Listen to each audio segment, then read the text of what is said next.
Hello साथियों, कैसे हो आप सब। उम्मीद करता हूँ आप सभी अच्छे होंगे। सभी को गुड इवनिंग, सभी को प्यार भरा नमस्कार।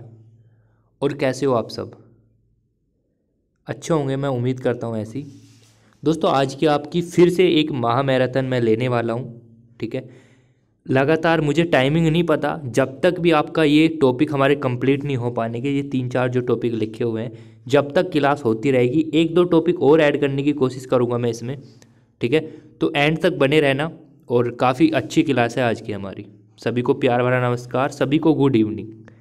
सभी जल्दी जल्दी बच्चे ज्वाइन हो जाओ, जल्दी जल्दी सभी बच्चे ज्वाइन हो जाओ, क्योंकि यार आज की जो क्लास है वो बहुत हटकर होने वाली है। ठीक है, और सबसे पहले मैं आपका डाउट एक क्लियर करना चाहता हूँ यार, कि एक क्लास और होगी हमारे शाम के टाइम। आप देख सकते हो एक क्लास हमारी और होने वाली है दोस्तों। सभी किताबों का निचोड़, आप सभी को पता है यूनिट सेकंड का आज का हमारे लास्ट लेक्चर है। ठीक है, सबसे एंड का लेक्चर है हमारे यूनिट सेकंड का। उसके रात को 9 बजे हम करेंगे क्वेश्चन, जो 100+ क्वेश्चन होंगे, जो एग्जाम से रिलेटेड वेरी इंपॉर्टेंट क्वेश्चन है। एमसीक्यू क्वेश्चन करेंगे 100+। ठीक है, यानी जो यूनिट हमारी सेकंड है crystal binding and lattice vibration, उसके 100 क्वेश्चन हम करने वाले हैं। तो सभी आ जाना बच्चे 9 बजे। कितने बजे सर? 9 बजे आना है सभी को। ओके, 9 बजे याद रहेगा ना, 9 बजे सभी को आना है, नहीं तो बहुत पिटाई करूंगा मैं आपकी। क्योंकि यार आप सभी के लिए तो कर रहा हूँ मैं ये सब चीज़। आप ही नहीं आओगे तो फ़ायदा क्या। 9 बजे सभी को आना है, सोना नहीं है, 9 बजे आना है। ठीक है, चलिए सर, ये तो होगी 9 बजे वाली बात। आज के जो इस लेक्चर में हम बात करने वाले हैं दोस्तों, देखो, अब सभी से एक विनर विनती है, जितने भी बच्चे मुझे देख पा रहे हैं, मुझे सुन पा रहे हैं, सभी एकदम कमेंट बॉक्स से उंगली हटा दो, चुपचाप वीडियो को देखते रहो। यानी जो हमारा लेक्चर चल रहा है इसको देखते रहो चुपचाप। ठीक है, क्योंकि कमेंट बॉक्स में बहुत बात करते हो तो मैं देखते रहता हूँ, बहुत पिटाई होगी तुम्हारी। ठीक है ना, कमेंट बॉक्स में इतनी बात मत किया करो। ठीक है, चलिए सर, मैं आप स्टार्ट करता हूँ। जो हमारा पहला पॉइंट है, देखो इसके कोई नोट्स वोट्स नहीं बना रखे मैंने, तो आपको यहाँ से ही उतारना पड़ेगा पूरा का पूरा, क्योंकि इतना टाइमिंग नहीं था मैं नोट्स बना पाऊँ फिर आपको पढ़ा पाऊँ।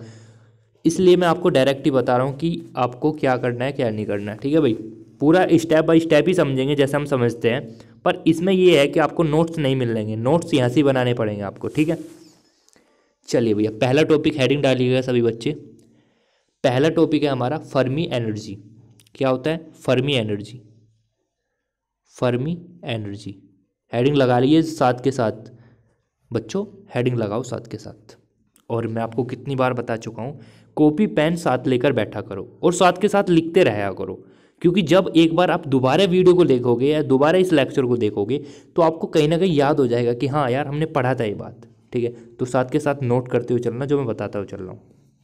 चलिए सर, फर्मी एनर्जी सभी बच्चों ने हेडिंग लगा ली है। दोस्तों आपको मैं वो बताता हूँ जो मुद्दे वाली बात है, जहाँ से पेपर में क्वेश्चन आते हैं और आते रहेंगे। ओके, चलिए सर, बहुत अच्छा बहुत अच्छा बहुत अच्छा। चलो, फर्मी एनर्जी के बारे में थोड़ा सा बात कर रहा हूँ, क्योंकि ज़्यादा मुझे अंदर नहीं घुसना है इसके। मुझे पता है आपके पेपर में क्वेश्चन क्या बनेगा और कहाँ से बनेगा। ठीक है, चलिए दोस्तों, अगर मैं फर्मी एनर्जी की बात करूँ कि फर्मी एनर्जी का फॉर्मेट क्या होता है, मैं प्रूफ भी नहीं करके दिखा रहा आपको, बस आपको याद रखना है फॉर्मेट ये होता है। क्या होता है सर? एच क्रॉस का स्क्वायर अपॉन 2m और आपका n/4l इसका स्क्वायर। बस ये फॉर्मेट याद रख लेना। और दोस्तों एक बात ध्यान रखना, इसको नोट करो जल्दी से। और ये भी बताऊंगा यहाँ पे ये n क्या होता है, l क्या होता है, EF क्या होता है, यहाँ पे H क्रॉस क्या होता है, M क्या होता है, सब चीज़ बताऊंगा, पहले इतना नोट करो। सर ठीक है ठीक है ठीक है ठीक है सर, ठीक है बिल्कुल ठीक है। अब देखो दोस्तों, एक बात ध्यान रखना, ये जो आपका रिजल्ट निकल के आता है ये 2D के लिए निकल के आता है। ठीक है, किसके लिए निकल के आता है सर? ये ओनली फॉर 2D के लिए निकल के आता है, 2 डायमेंशन मतलब द्विविमीय गति के लिए निकल के आता है ये वाला रिजल्ट। अच्छा सर, बिल्कुल ठीक है बिल्कुल ठीक है, कोई प्रॉब्लम वाली बात नहीं। अच्छा, अब मेरा क्वेश्चन आपसे ये है, देखो मैं यहाँ पे लिख रहा हूँ, छोटा सा लिख दो फॉर्मूला। EF बराबर हमने लिखा था H क्रॉस का स्क्वायर अपॉन 2m और क्या था साथ में n/4l का स्क्वायर। सर अब मेरा क्वेश्चन आपसे ये है, और पेपर में भी यहाँ से यही क्वेश्चन आएगा जो मैं आपको पूछ रहा हूँ। अब दोस्तों आप सभी को पता लिख लेना, जहाँ जो मैं बता रहा हूँ बस वही लिखते रहना। जहाँ जो H क्रॉस होता है आप सभी को पता है फिक्स वैल्यू होती है इसकी, और जो M होता है वो दोस्तों यहाँ पे बोल सकते हैं इलेक्ट्रॉन का द्रव्यमान होता है। ठीक है, और जो आपका देखो ये दोनों कांस्टेंट हुए, मतलब एच क्रॉस भी कांस्टेंट, एम भी कांस्टेंट, और दो तो वैल्यू है, ये भी कांस्टेंट होगी। यानी हम बोल सकते हैं ये जो आपकी बोल सकते हैं फर्मी एनर्जी है किस किस पे डिपेंड कर रही। सर यहाँ पे लिख लेना ये कांस्टेंट है, ठीक है। यानी ई यानी एम और एच क्रॉस आपके कांस्टेंट है। इसका मतलब क्या, यानी ई एफ किस किस पे डिपेंड कर रहा है, केवल केवल सर ई एफ, इसका मतलब हम बोल सकते हैं एन अपॉन एल पर डिपेंड कर रहा है, वो भी उसके स्क्वायर पर। बहुत बहुत बहुत इंपॉर्टेंट, बहुत शानदार कॉन्सेप्ट निकल कर आ चुका है आप सभी के सामने।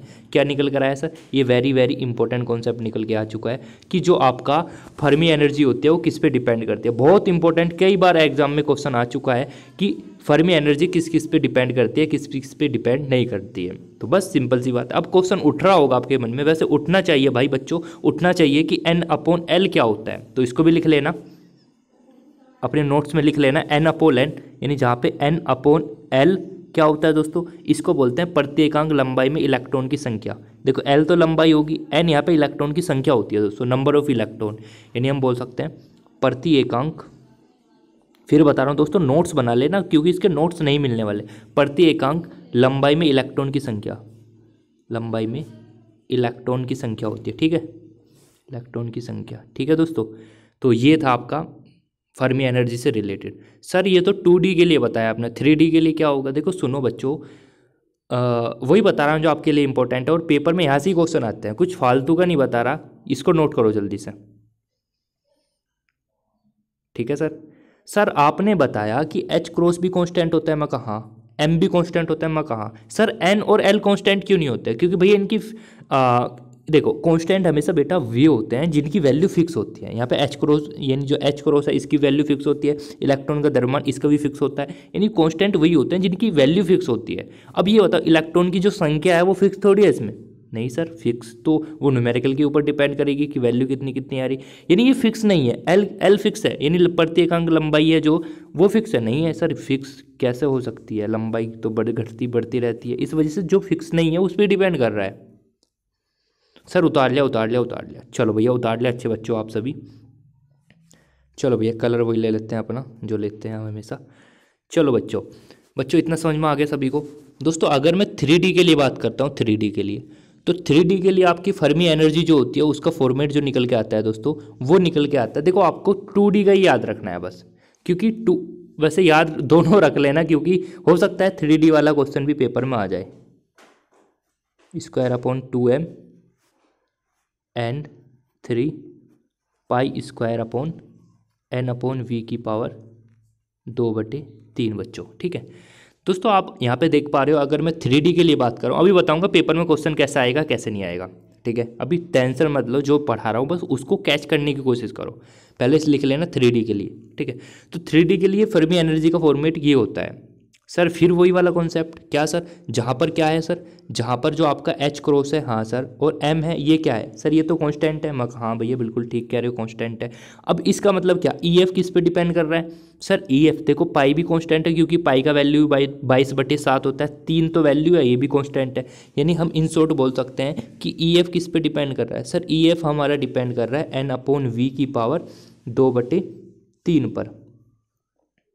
अब फिर आपके मन में एक क्वेश्चन उठा होगा, मैंने पूछा क्या उठा, तुमने कहा सर जो आपका एन अपॉन वी होता है ये क्या होता है। मैंने कहा यार पागलों वाली बात क्यों कर रहे हो, तुमने कहा सर ऐसा क्यों। पर देखो एन तो आपको पता है इलेक्ट्रॉन की संख्या होती है, और वी क्या होता है, वी आयतन होता है, आप सभी को पता है। यानी प्रति एकांक, बोलो, प्रति एकांक आयतन में उपस्थित इलेक्ट्रॉन की संख्या को हम क्या बोलते हैं, एन अपॉन वी बोलते हैं। तो मैं इसको भी बता रहा हूँ क्या होता है, देखो लिख लेना बच्चों इसको भी। देखो बच्चों, इसका एन अपॉन वी जो होता है, एन अपॉन वी, इसको हम बोलते हैं, लिख लेना, प्रति एकांक आयतन में, वी क्या होता है आयतन, एन क्या होता है इलेक्ट्रॉन की संख्या, यानी प्रति एकांक आयतन में इलेक्ट्रॉन की संख्या होता है एन अपॉन वी, ठीक है। यानी हम अगर पेपर में क्वेश्चन आता है कि भैया 2D, देखो 2D 3D नहीं बोलने का, वो कहेगा बताइए कि ये जो आपकी फर्मी एनर्जी होती है किस पे डिपेंड करती है। अगर ऑप्शन में बच्चों यहाँ पे वी हुआ, यानी बोला कि वी पर डिपेंड करता है, यानी आयतन पर डिपेंड करता है, बिल्कुल सही होगा। पर आपको दोस्तों एक बात ध्यान रखनी है, हमेशा एक ही ऑप्शन होगा, या तो 2D वाला ऑप्शन होगा या 3D वाला होगा।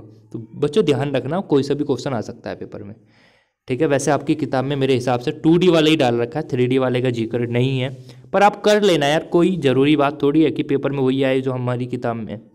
किताब में सर ऐसा थोड़ी होता है, अलग थोड़ी आ जाएगा। अरे होता है यार, फिर भी मतलब इससे रिलेटेड पॉइंट है तो रख लेना याद। बच्चों नोट करते हुए चल रहे हो ना, है ना बच्चों?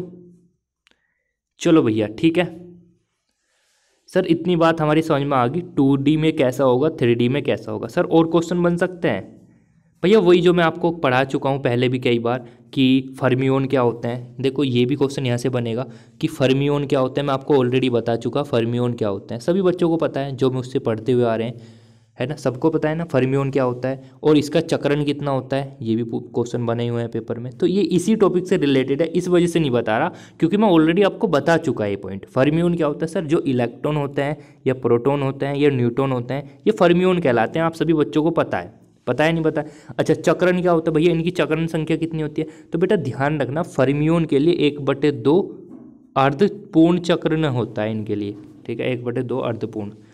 सर ठीक है, आपने बताया था एक बार, हमारे याद है अच्छे से, ठीक है बच्चों।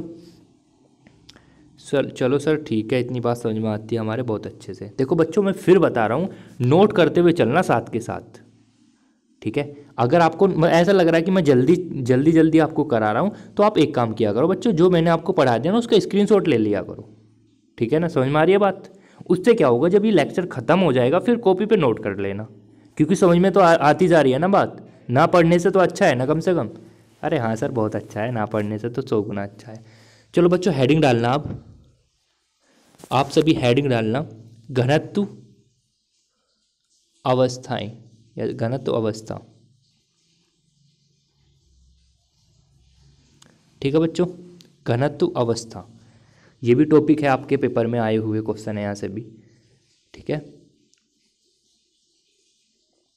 ठीक है बच्चों करें इसको, और पेपर में जो आए हुए, पहले एक काम करो दोस्तों, इसको बाद में करेंगे, पहले एक क्वेश्चन लिख लो जो हमने अभी तक पढ़ा, उसका एक क्वेश्चन लिख लो बच्चों। लिखना क्वेश्चन लैंग्वेज में लिखना पड़ेगा। लिखो प्रति एकांक, प्रति एकांक ऐसे थोड़ी लिखते हैं, प्रति एकांक लंबाई में, लिख लो बच्चों साथ के साथ, प्रति एकांक लंबाई में इलेक्ट्रॉन की संख्या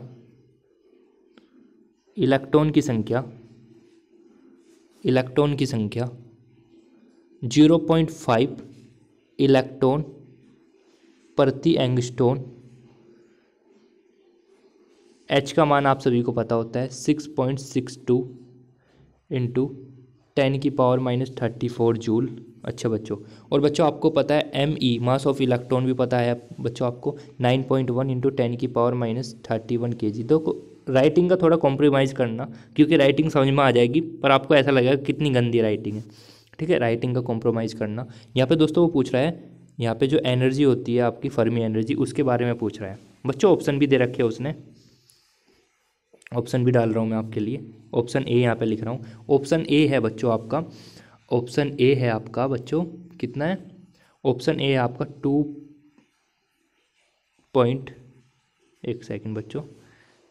3.56 इलेक्ट्रॉन वोल्ट। एंड बच्चों दूसरा ऑप्शन है आपका 2.56, एंड बच्चों यहाँ पे इलेक्ट्रॉन वोल्ट ही है बच्चों। तीसरा ऑप्शन है आपका 2.35 इलेक्ट्रॉन वोल्ट। एंड बच्चों डी ऑप्शन है आप सभी के सामने, डी ऑप्शन है नन ऑफ दिस। लो ऑप्शन भी ऐसे लिख दिया मैंने क्वेश्चन के साथ में, जिससे आपको समझ में आ जाए। तो बच्चों इसका आंसर मुझे बता सकते हो आप, अगर नहीं समझ में आया तो मैं बताऊंगा फिर। बहुत अच्छा क्वेश्चन है बच्चों, किताब में डाला हुआ है, इस वजह से मुझे कराना पड़ा, ठीक है। कुछ भी नहीं है यार, कुछ भी नहीं है, ठीक है स्टूडेंट्स। और मुझे बता दिया करो कि यार कैसे कैसे करना है काम को। और हाँ यार बच्चों एक बात ध्यान रखना, हमारे 9 बजे क्लास है प्रैक्टिस क्वेश्चन की, यानी जो हमारी यूनिट सेकंड हो चुकी है उसका प्रैक्टिस करना है जब एकदम दब कर। 100+ क्वेश्चन होंगे वहाँ पे, और आपको स्कोर करना है अच्छे से वहाँ पे, ठीक है ना। चलिए सर, बहुत अच्छे बच्चों का आंसर आ चुका है। सर बी आंसर होगा, नहीं सर बी नहीं होगा इसका, सी आंसर होगा बच्चों इसका, सी। सर एक बार बता दो ना कैसे, पहले एक काम करो, क्वेश्चन तो नोट कर लिया ना सभी ने? बताओ क्वेश्चन नोट कर लिया? नहीं करा तो भैया स्क्रीनशॉट लेके रख लो अपने पास, ठीक है।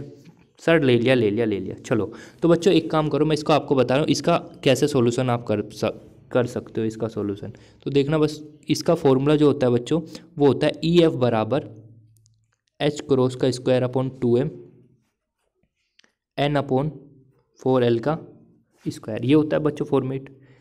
दोस्तों आपको क्वेश्चन में दे रखा है एन अपॉन एल का अनुपात, बोल रखा है ना प्रति एकांक लंबाई में इलेक्ट्रॉन की संख्या, उतना दे रखा है नहीं, वो वैल्यू दे रखी है एन अपॉन एल की। कितने है बच्चों, पेपर के लिए इंपॉर्टेंट क्वेश्चन है, इस वजह से मुझे कराना पड़ रहा है। 0.5 इलेक्ट्रॉन प्रति एंगस्ट्रॉन। एंगस्ट्रॉन को मीटर में चेंज करना पड़ेगा बच्चों।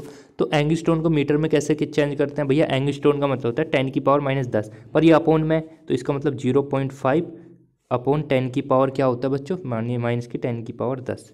अब ये ऊपर आएगा तो 0.5 इंटू 10 की पावर 10 हो जाएगी, ऊपर आके प्लस की 10। क्या अब देखो इलेक्ट्रॉन प्रति मीटर चेंज हो गए, ठीक है। देखो आपका दोस्तों एन अपॉन एल का मान आ गया और सारी वैल्यू आपको गिवन है, आप आराम से निकाल सकते हो। जहाँ तक कि मैं अपना एक्सपीरियंस से बोलता हूँ कि आपने यहीं पे गड़बड़ करी होगी, इसको चेंज नहीं करा होगा। चेंज करना पड़ता है बच्चों, ठीक है, क्योंकि मीटर में वैल्यू आनी है ना, इस वजह से मीटर में चेंज करना पड़ता है, ठीक है बच्चों। सर बिल्कुल ठीक, समझ में आ गया। एक क्वेश्चन और करा देते सर।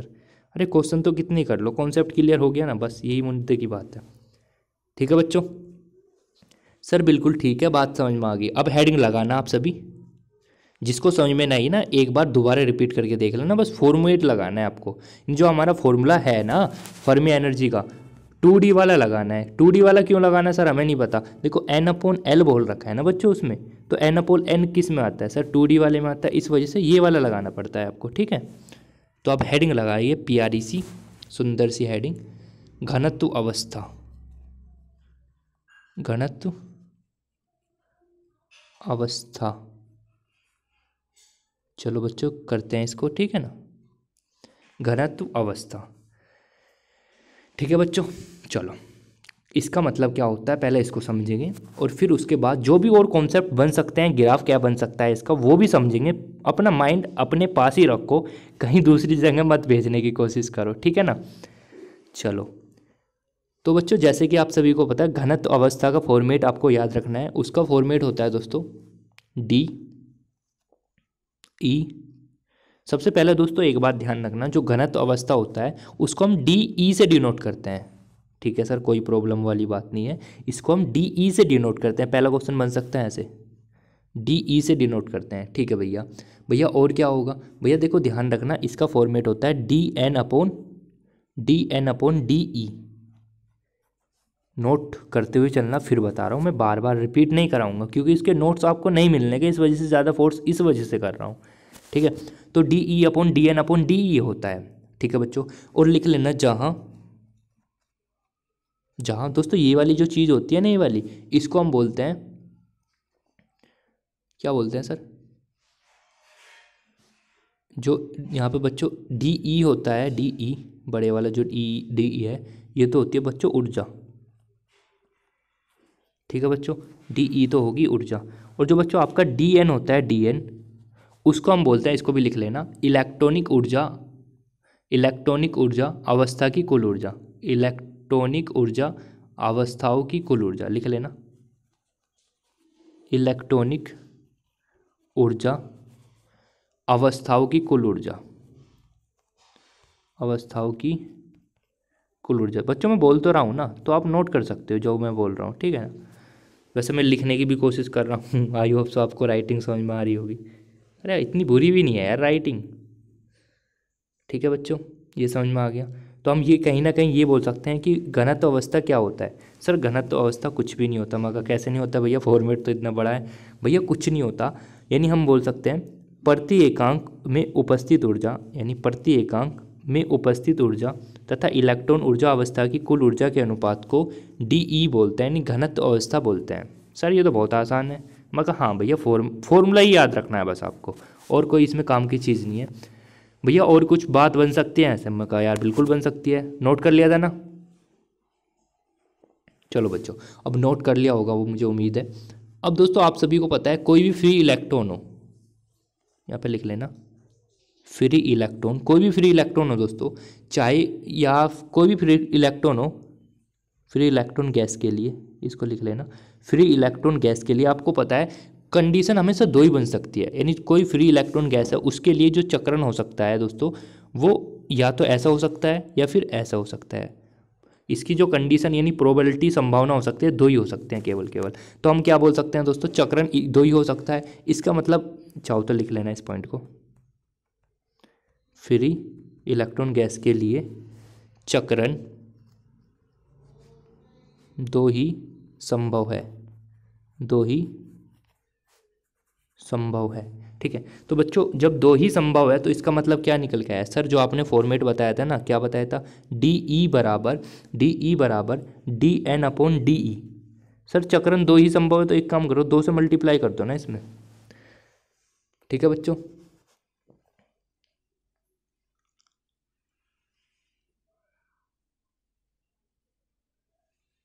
समझ में आ रहा है बच्चों।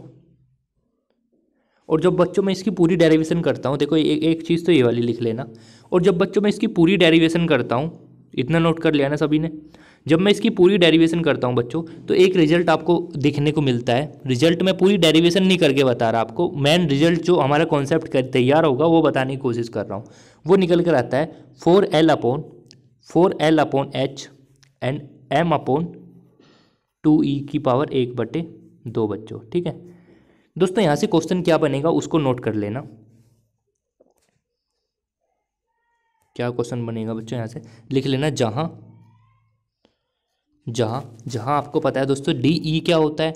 सर आपको पता है डी ई क्या होता है, बताओ है बच्चों, बताओ डी ई क्या होता है। सर डी ई होता है हमारा घनत्व अवस्था, चाहे तो लिख लेना डी ई घनत्व अवस्था है। और आपको पता है बच्चों एल क्या होता है, लंबाई होती है सर। और आपको पता है यहाँ पे एम क्या होता है बच्चों, एम भैया यहाँ पे द्रव्यमान होता है। क्या होता है, द्रव्यमान, जिसको बच्चों हम मास बोलते हैं, मास। ठीक है, द्रव्यमान होता है। अच्छा भैया ई क्या होता है, भैया ई जो होता है यहाँ पे आपकी एनर्जी होती है, ये भी एक प्रकार से। ठीक है, ऊर्जा होती है, ऊर्जा बोल सकते हैं। ठीक है बच्चों, और आपको एल पता चल गया, एच, ये सब चीज़ के बारे में पता चल गया। अब बच्चों आप सभी को पता है, क्या पता है सर, सर आपको ये पता है कि अगर हम, क्या सर क्या बात करने वाले हो, देखो बच्चों अगर मैं बात करना चाहूँ कि डी ई मतलब जो डी ई है और जो ई है उन दोनों में क्या रिलेशन होता है, और पेपर में क्वेश्चन यहाँ से ही आता है, ध्यान रखना।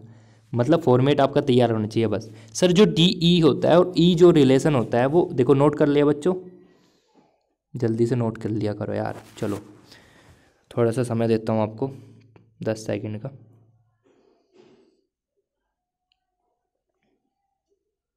हो गया सर, सर नोट हो गया। चलो तो एक काम करो बच्चों, अभी जो हमने फॉर्मेट लिखा था, क्या फॉर्मेट था बच्चों, डी ई बराबर था 4L upon H and M upon 2E की पावर 1/2। तो बच्चों जो हमारा, अगर मैं डी ई यानी हम लिख सकते हैं डी ई वर्सेस, हेडिंग डाल लेना ये वाली, इसी के अंदर ही हेडिंग, डी ई वर्सेस ई में ग्राफ। ठीक है बच्चों, डी ई वर्सेस ई में ग्राफ, यानी डी ई और अगर मैं वी में ग्राफ खींचना चाहूँगा तो बच्चों कैसे निकल के आएगा। तो आपके आपके मन में क्वेश्चन उठेगा सर, बहुत आराम से हो जाएगा। मैंने पूछा कैसे, सर देखो जो डी ई है, देखो ऐसी नोट करते हुए चलना जैसे मैं कर रहा हूँ।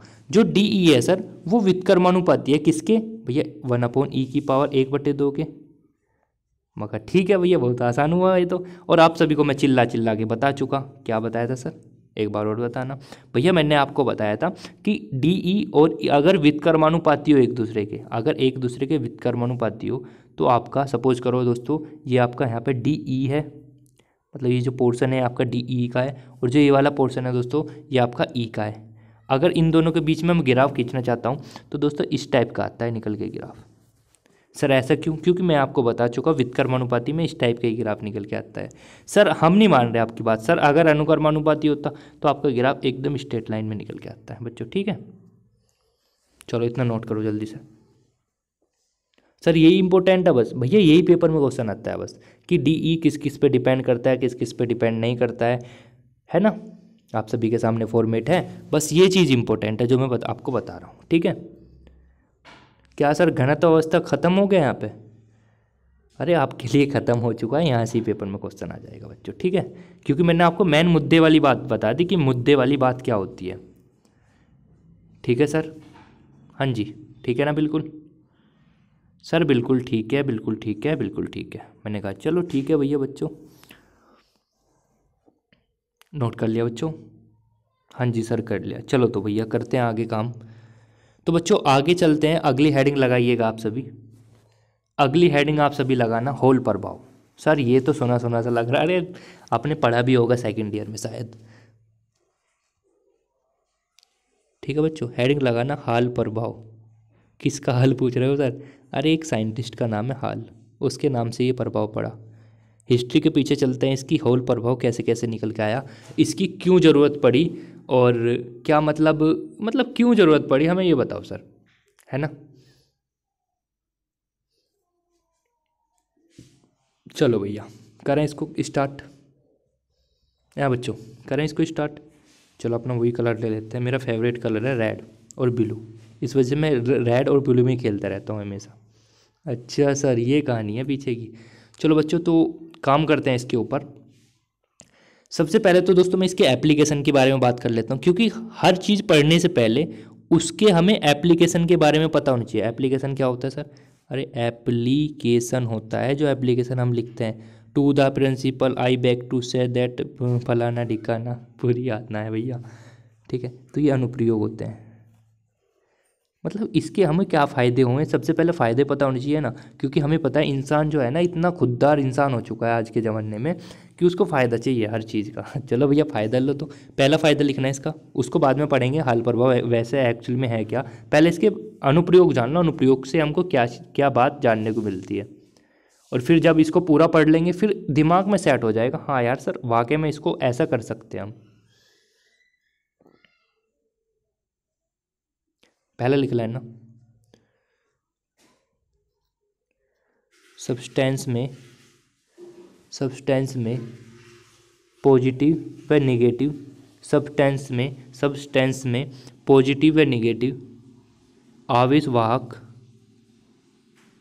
आवेशवाहक आवेशवाहक ज्ञात करने में।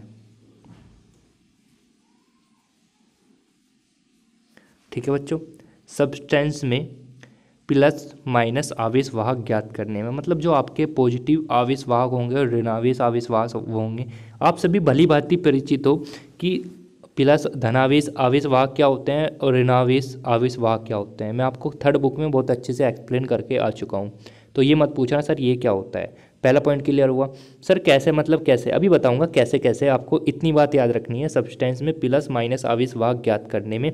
दूसरा पॉइंट लिखना, अभी पता चल जाएगा, फील आ जाएगा कि ऐसा होता है रियल में। दूसरा पॉइंट लिखना बच्चों, दूसरा पॉइंट लिखना,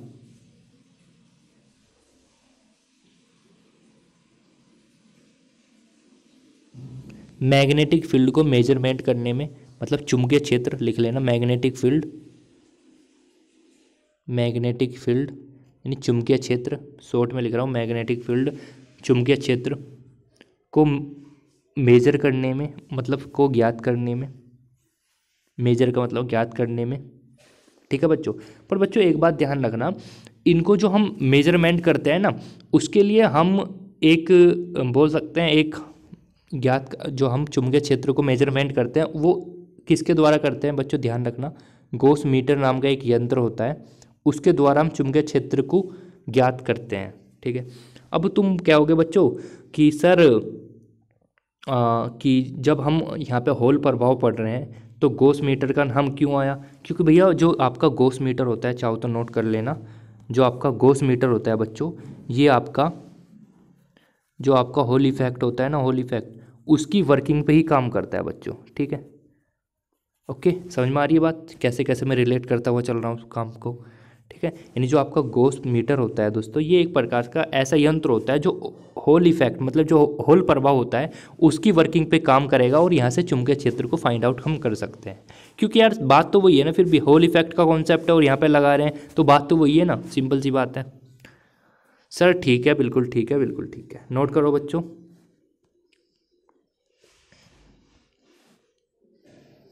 नोट कर लिया बच्चों। ऐसे नोट करना जैसे मैंने करा है, ठीक है बच्चों, क्योंकि नहीं तो इसकी थ्योरी लिखोगे। चुंबकीय क्षेत्र को ज्ञात करने में हॉल प्रभाव का प्रयोग करा जाता है। इसको प्रयोग करने के लिए गॉस मीटर यंत्र का प्रयोग करते हैं और इसकी वर्किंग हॉल प्रभाव की तरह ही होती है। स्वाहा। ऐसे नहीं करना, ठीक है। ठीक है बच्चों, चलिए नंबर तीसरा पॉइंट लिखना बच्चों। तीसरा पॉइंट क्या होता है बच्चों, इसकी हेल्प से बच्चों हम क्या काम कर सकते हैं बच्चों, ध्यान रखना। इसकी हेल्प से हम एक काम और कर सकते हैं, वो काम होता है हमारा, क्या होता है बच्चों, इसकी हेल्प से हम नंबर ऑफ इलेक्ट्रॉन भी निकाल सकते हैं, या बोल सकते हैं ड्रिफ्ट वेलोसिटी भी निकाल सकते हैं। ड्रिफ्ट वेलोसिटी, इसको हिंदी में बोलते हैं अनुगमन वेग। अनुगमन वेग। और बच्चों आप सभी को पता है अनुगमन वेग क्या होता है, वीडी से डिनोट करते हैं इसको, आपको पीछे भी बताया था मैंने। इसको भी ज्ञात कर सकते हैं होल इफेक्ट की वजह से, ठीक है। वीडी को भी ज्ञात कर सकते हैं। फोर पर इसका फोर अनुप्रयोग लिखना बच्चों। हम इसकी हेल्प से बच्चों इलेक्ट्रॉन की संख्या भी ज्ञात कर सकते हैं। इलेक्ट्रॉन की संख्या भी ज्ञात कर सकते हैं बच्चों, ठीक है बच्चों। एंड पांचवा लिखना, अभी पता चल जाएगा कि भाई मैं ऐसा क्यों बोल रहा हूँ और ऐसी रीजन क्या पड़ा कि भाई मुझे ये सब चीज़ कैसे याद है, ठीक है। सबसे बात तो ये तो अभी बता दूंगा, आपको भी याद हो जाएगा कि कैसे कैसे होता है, ठीक है बच्चों। और किस पे डिपेंड करता है, चलो बच्चों इतना ही बहुत है वैसे, ठीक है ना। चलो बच्चों इतना नोट कर लिया। अरे सर अनुगमन वेग क्या होता है ना, बताना बच्चों। अनुगमन वेग क्या होता है बच्चों।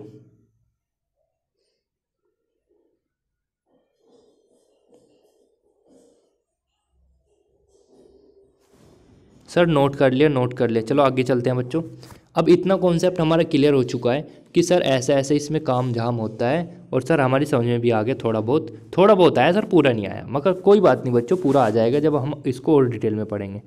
देखो बच्चों कुछ टॉपिक ऐसे होते हैं जिसको हमें डिटेल में पढ़ना पड़ता है, क्योंकि अगर उन्हें बीच में से पढ़ेंगे ना तो वो टॉपिक हमें समझ में नहीं आ पाता। जैसे आपने घनत्व अवस्था पढ़ा, देखो हमने बीच में से भी पढ़ लिया, स्टार्टिंग से भी पढ़ लिया, एंड भी कर दिया, उसका पूरा समझ में आ गया, क्योंकि उस टॉपिक के अंदर ऐसी था, मेन फॉर्मूला था। पर जो आपका होल प्रभाव होता है बच्चों, इसको पूरा ही पढ़ना पड़ेगा हमको, क्योंकि अगर इसको पूरा नहीं पढ़ेंगे तो भाई कहीं ना कहीं जो बीच में से क्वेश्चन बनने वाले हैं वो छूट जाएंगे आपके। इसलिए मैं कहता हूँ कि भाई जो मैं करा रहा हूँ उसको करते हुए चलना। मुझे पता है आपके लिए क्या इंपॉर्टेंट है, क्या चीज़ इंपॉर्टेंट नहीं है, ठीक है। तो अब हेडिंग डालना, होल प्रभाव तो डाल रखी है वैसे आपने। देखो इसका कंसेप्ट कैसे निकल के आया बच्चों, पहले उसको समझ लो। किस किस ने इसका कंसेप्ट किस किस ने दिया। तो एक साइंटिस्ट थे दोस्तों, उसका नाम लिख लेना आप सभी, और नोट्स अच्छे से बनाते हुए चलना, ठीक है।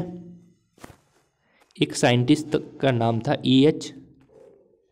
हॉल, ठीक है। ये तो दोस्तों यहाँ पे जो इसके साइंटिस्ट थे जिन्होंने इसके बारे में बताया था थोड़ा सा, यानी हम बोल सकते हैं इसके बारे में जो जिसने सजेक्ट करा था, यानी जिसने सबसे पहले बताया था। एक सेकंड बच्चों, इन्होंने क्या काम करा, इसके बारे में सजेक्ट करा कि भैया ऐसा ऐसा एक इफ़ेक्ट हो सकता है। कोई बात नहीं भैया, कहानी चलती रही बहुत बड़ी, ठीक है। तो यहाँ से यही क्वेश्चन बन सकता है कि भैया जो साइंटिस्ट का नाम था वो क्या था। तो नाम से कोई इतनी बड़ी बात नहीं, हमें मेन मुद्दे की तरफ चलना है, इसको नोट कर सकते हो अगर करना हो तो। चलो बच्चों इतना काम हो गया था। फिर दोस्तों अब इसका मतलब कैसे कैसे इसे काम करता है, कैसे कैसे इसकी वर्किंग होती है बच्चों, उसको समझ लेना, वो बिकॉज वो इम्पोर्टेंट है। तो बच्चों क्या होता है देख लेना, थोड़ा सा अगर मिस्टेक हो जाए तो चला भी जाना, मिस्टेक नहीं करने दूंगा वैसे, टेंशन मत लेना।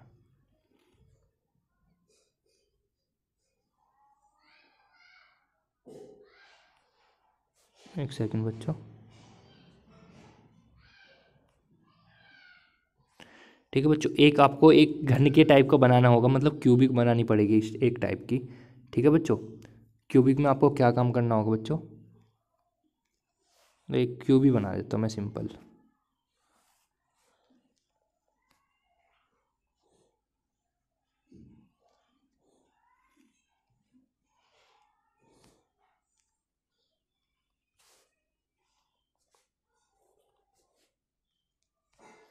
ठीक है बच्चों, इस टाइप की एक क्यूबिक होती है। और बच्चों इसमें क्या होता है,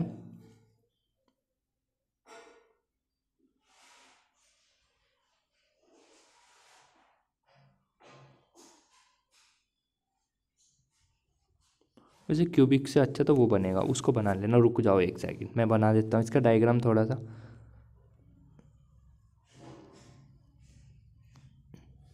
एक सेकंड, डायग्राम बनाने की ज़रूरत थी क्या? एक सेकंड रुकना बच्चों, डायग्राम में वहाँ से उठा लेता हूँ पीपीटी पे से। एक सेकंड,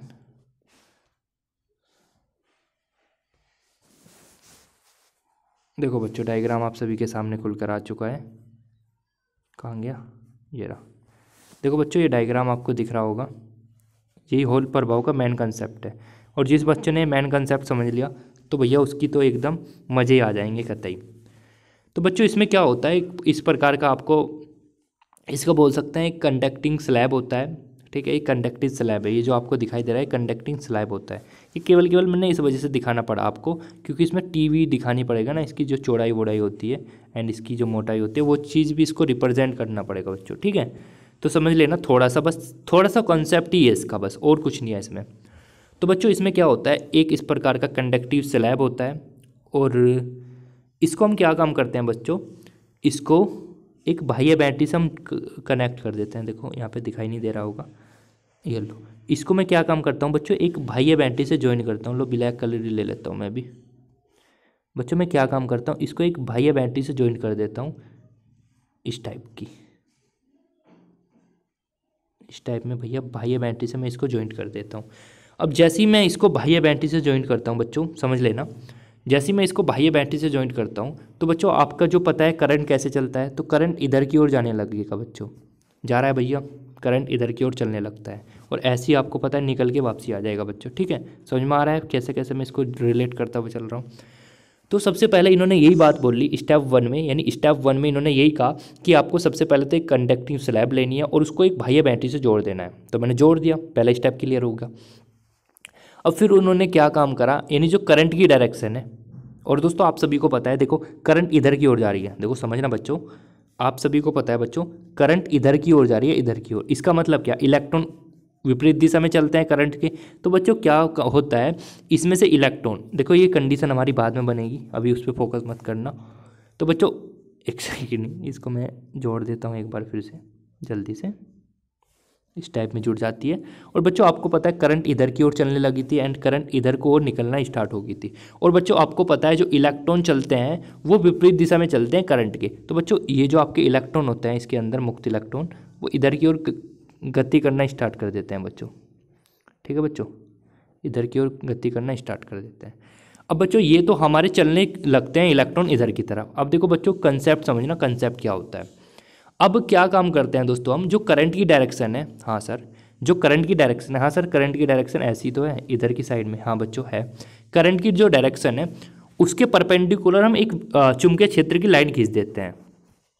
ठीक है बच्चों, मैं क्या काम करता हूँ बच्चों, एक चुंबकीय क्षेत्र की लाइन ड्रॉ कर देता हूँ इस टाइप की। किस टाइप की सर, मैं इस टाइप की एक चुंबकीय क्षेत्र की लाइन ड्रॉ कर देता हूँ। चाहो तो आप अलग अलग कलर से भी डिनोट कर सकते हो। तो बच्चों मैं इसको ब्लैक से डिनोट कर रहा हूँ। ठीक है बच्चों, तो लो बच्चों यहाँ पे मैं एक चुंबकीय क्षेत्र की लाइन ड्रॉ कर देता हूँ। चुंबकीय क्षेत्र क्या होता है सर, मैग्नेटिक फील्ड, जिसको बी से रिप्रेजेंट करते हैं। और बच्चों आप क्या देखते हो, जैसे ही हम ये चुंबकीय क्षेत्र की लाइन ड्रॉ करते हैं, देखो बच्चों आपका चुंबकीय क्षेत्र ऊपर की तरफ है। आप अगर हथेली का नियम लगाते हो, जो आप पढ़ते हो 12th क्लास में पढ़ी थी, चुंबकीय क्षेत्र को फाइंड आउट करने के लिए हथेली का नियम होता है ना, उसको जब आप बच्चों लगाते हो आपको पता है मैग्नेटिक फील्ड किधर की तरफ है, मैग्नेटिक फील्ड ऊपर की तरफ है। हाँ सर, इलेक्ट्रॉन का मूवमेंट किधर की ओर हो रहा है बताओ सर, इलेक्ट्रॉन जा रहे हैं इधर की साइड में, तो इसका बल नीचे की तरफ लगेगा नहीं लगेगा बताओ। हाँ बच्चों बताओ, अरे सर कैसे कह दिया। देखो बच्चों आपने 12th क्लास में एक टॉपिक पढ़ा होगा हथेली का नियम, पढ़ा नहीं, अरे सर ये कहाँ से आ गया हथेली का नियम, तो बच्चों आपने पढ़ा होगा, वही मैं बता रहा हूँ। ठीक है। वैसे मैं इसके अंदर ज़्यादा नहीं घुसना चाहता, क्योंकि आपको अगर पता होगा तो भाई पता होगा, वरना कोई बात नहीं है, ऐसे थोड़ी मैं 12th का पढ़ाने लगूंगा। तो बच्चों एक हथेली का नियम के करके टॉपिक होता है, उसमें देखो आपका ये आपका बी है, चाहो तो लिख लेना, ये जो आपकी है ये बी को डिनोट कर रहा है, ये इलेक्ट्रॉन के मोमेंट को, यानी जो इलेक्ट्रॉन की दिशा है उसको रिप्रेजेंट कर रहा है। तो एक बल लगने लगता है दोस्तों इसमें एफ नीचे की तरफ, जो क्या काम करता है बच्चों समझना, जो क्या काम करता है, जो इलेक्ट्रॉन इधर की ओर जा रहे थे, जो इलेक्ट्रॉन ऐसे ऐसे करके ऐसे ऐसे करके ऐसे ऐसे करके इधर की ओर जा रहे थे, वे बच्चों क्या काम करता है, जो बल लगने लगता है, जो बल लगने लगता है, आपको पता है नीचे की तरफ एक बल लग रहा है, जो बल लगने लगता है वो सारे इलेक्ट्रॉन को नीचे की तरफ ले आता है। I repeat I repeat I repeat, जो सारे इलेक्ट्रॉन इधर की ओर जा रहे हैं उन्हीं, आपको पता है नीचे की तरफ एक बल लगने लगता है, वे सारे इलेक्ट्रॉन नीचे की तरफ आने लगते हैं। क्योंकि अब खुद ही सोचो बच्चों, अगर एक कोई सपोज करो एक ताकतवर इंसान है और एक हल्का इंसान है, आप उस पर फोर्स लगा रहे हो हल्के पे, तो वो उधर क्यों जाने लगेगा जिधर को आप पहुँचाओगे। और आप सभी को पता है दोस्तों इलेक्ट्रॉन बहुत हल्का पार्टिकल होता है, तो वो क्या काम करते हैं, जैसे ये बल लगता है नीचे की तरफ, तो इलेक्ट्रॉन जिधर को बल लगता है उधर की डायरेक्शन में आने लगते हैं। ठीक है बच्चों, समझ में आई पूरी कहानी। तो बच्चों आपको पता है जब इलेक्ट्रॉन नीचे की तरफ आने लगते हैं, तो देखो नीचे की तरफ आ गए इलेक्ट्रॉन सारे।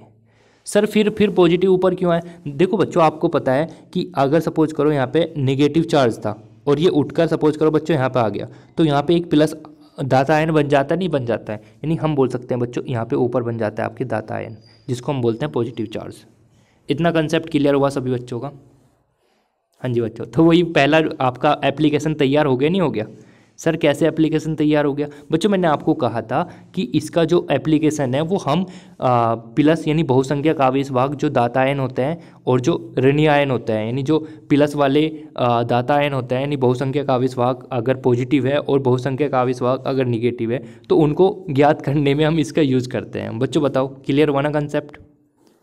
हाँ सर इतनी बात तो हमारी क्लियर होगी। अब बच्चों एक मेरा आपसे एक क्वेश्चन ये है कि जैसे मैंने यहाँ पे परपेंडिकुलर लाइन ड्रॉ करी थी बी वाली, हाँ सर, और मैंने कहा था नीचे की तरफ एक बल लगेगा क्योंकि इलेक्ट्रॉन इधर की मूवमेंट कर रहे थे, नीचे की तरफ एक बल लग रहा था। क्या कोई बता सकता है ये बल कौन सा होता है? हाँ जी, एनीवन हियर? क्या कोई मुझे बता सकता है ये बल क्या होता है, कौन सा बल होता है? इलेक्ट्रिक फोर्स होता है, लोरेंज फोर्स होता है, या गुरुत्वाकर्षण बल होता है? बताओ कौन सा बल होता है बच्चों?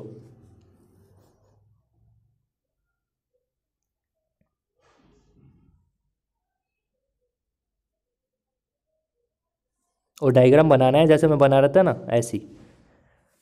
ठीक है सर, ठीक है ठीक है सर, ये लोरेंज बल होता है। मैंने पूछा क्यों?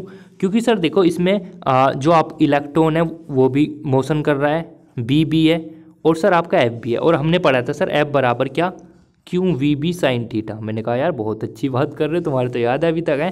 तो इस वजह से लोरेंज बल इस पर काम करता है बच्चों। बच्चों एक क्वेश्चन और पूछना चाहूँगा आप सभी से। देखो बच्चों आप सभी को खुद ही पता चल चुका है, देखो एक तरफ पॉजिटिव चार्ज है, एक तरफ नेगेटिव चार्ज है। क्या मैं इसको बोल सकता हूँ इसके इसके इसके इसके इसके क्या सर, इसके मतलब हम बोल सकते हैं दोस्तों इसके पार आर पार एक क्या उत्पन्न होगी, एक विद्युत क्षेत्र उत्पन्न हो चुका है।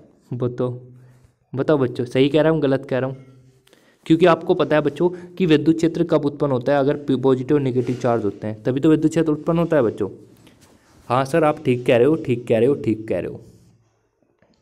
और बच्चों एक इंपॉर्टेंट चीज़ और बताऊं, ये जो पूरा प्रोसीजर मैंने आपको बताया, लाइन ड्रॉ करना का कॉन्सेप्ट, और ये चार्ज इधर को चलता है कैसे कैसे चलता है, पूरा कॉन्सेप्ट जो कहलाता है, यानी जो इफेक्ट कहलाता है दोस्तों, ये वाला जो इफेक्ट मैंने आपको बताया, यही इफेक्ट कहलाता है आपका होल इफेक्ट।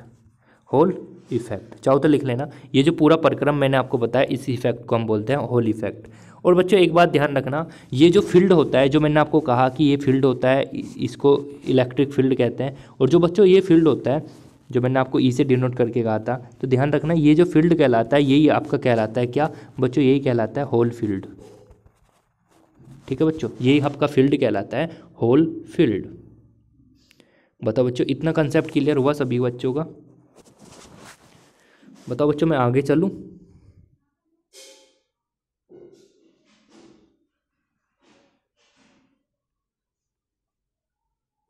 चलो बच्चों मैं मतलब आगे चल सकता हूँ अब, है ना? देखो डेफिनेशन वही है जो मैंने बताई, अब आपको इतनी टेंशन लेने वाली कोई बात नहीं है। चलो ये कर लेंगे, हमें कुछ जा थोड़ी रहा। चलो बच्चों इतना कंसेप्ट क्लियर हो चुका है आपका कि भैया ऐसे ऐसे लाइन ड्रॉ करनी पड़ती है, इलेक्ट्रॉन इधर की ओर जाते होते हैं, पर हम क्या काम करते हैं, एक फोर्स लग रहा होता है आपको पता है, एंड वो फोर्स की वजह से इलेक्ट्रॉन नीचे की तरफ एंड पॉजिटिव चार्ज ऊपर एकत्रित होने लगता है। दोस्तों मैं इसका डेरिवेशन करना चाहता हूँ आप सभी की सेवा के लिए, देख सकते हो। आपको पता है F बराबर क्या होता है दोस्तों, Q VB। आपको पता है कि जब हम इसको वेक्टर रूप में लिखते हैं तो ऐसे ही लिखते हैं। और बच्चों एक बात ध्यान रखना, ये जो फोर्स होता है यही आपका लोरेंज बल होता है। बहुत सारे बच्चे समझ गए होंगे इसको फॉर्मेट को देख कर ही कि ये लोरेंज बल होता है बच्चों। और बच्चों एक बात ध्यान रखना, और जैसे कि मैंने आपको कहा कि जैसे ही पॉजिटिव और नेगेटिव चार्ज यहाँ पे एकत्रित होने लगेगा, तो देखो बच्चों इतना बात समझ में आ गया ना। डायग्राम की तरफ जाना पड़ेगा मुझे, दोबारा से देख लेना एक बार फिर से। देखो बच्चों जो आपको डायग्राम चमक रहा था, आपको पता है बच्चों यहाँ पे आपको देखना, ये जो पॉजिटिव है और ये नेगेटिव है, इसके कारण एक वोल्टेज भी उत्पन्न हो जाएगा दोस्तों, जिसको हम बोलते हैं दोस्तों होल वोल्टेज। क्या बोलते हैं बच्चों, होल वोल्टेज। ठीक है, होल वोल्टेज बोलते हैं, जो किस किस के कारण उत्पन्न होता है बच्चों। चाहो तो इस डायग्राम में नाम लिख लेना आप। क्या नाम लिखना है सर, आप नाम लिख लेना बच्चों, इसको लिख लेना आप, एक सेकंड बच्चों, आप इसको लिख लेना A डैश, और इसको लिख लेना आप B डैश, इसको लिख लेना आप C डैश, एंड इसको लिख लेना आप D डैश। एंड बच्चों ऐसे सेम यहाँ पे A लिख लेना, इसको B लिख लेना, इसको आप C लिख लेना, एंड इसको आप D लिख लेना बच्चों। ठीक है बच्चों, डायग्राम में नाम लिखना इंपॉर्टेंट है, क्योंकि अभी पता चलेगा रीजन क्या था उसका।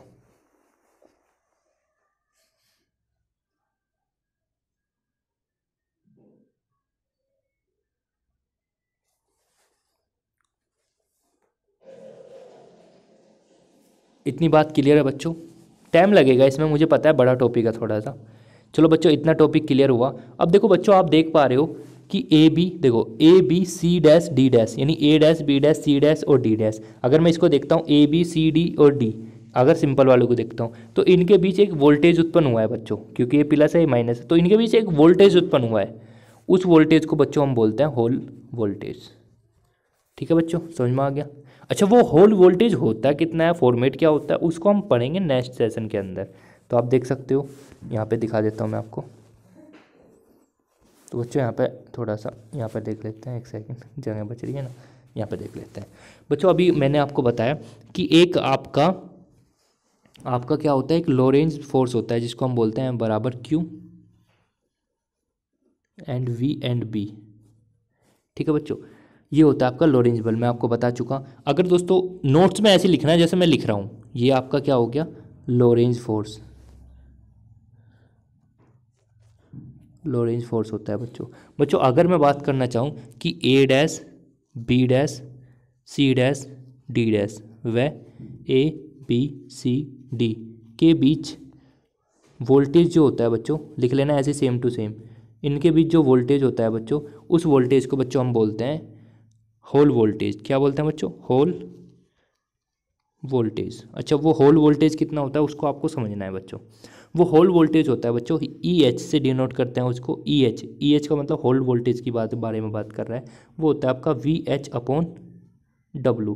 बच्चों W जो होता है, W होती है वो चौड़ाई जो होती है ना, यानी जो A dash B dash C dash और D डैश, ये और A B और C D, जो इनके बीच की दूरी थी ना, उसको बोलते हैं हम W बच्चों। ठीक है बच्चों, लिख लेना चाहो तो, जहाँ W क्या होता है बच्चों, W होता है A dash B dash C dash D dash व ABCD के बीच की दूरी। ठीक है बच्चों, और VH आपको पता है क्या होता है, होल वोल्टेज होता है VH। ठीक है बच्चों,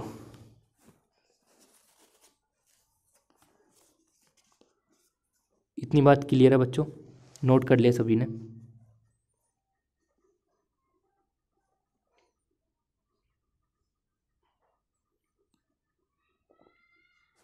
चले बच्चों, चलिए बच्चों आज 1 घंटा होने वाला है, चलो लगे रहो काम की तरफ अपने।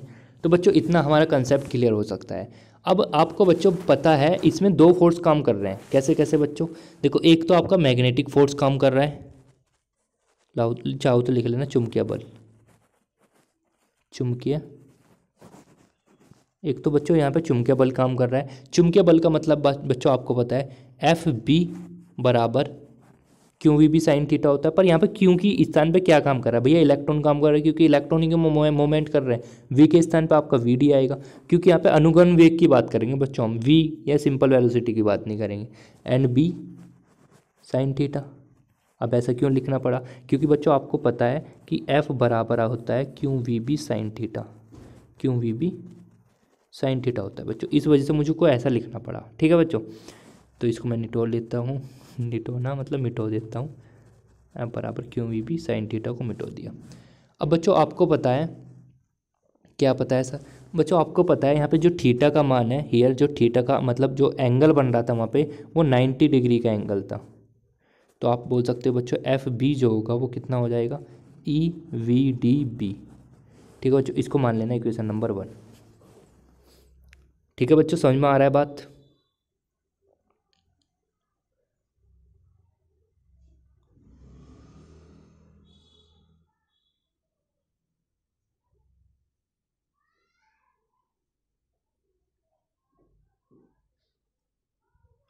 बच्चों एक बात और ध्यान रखना,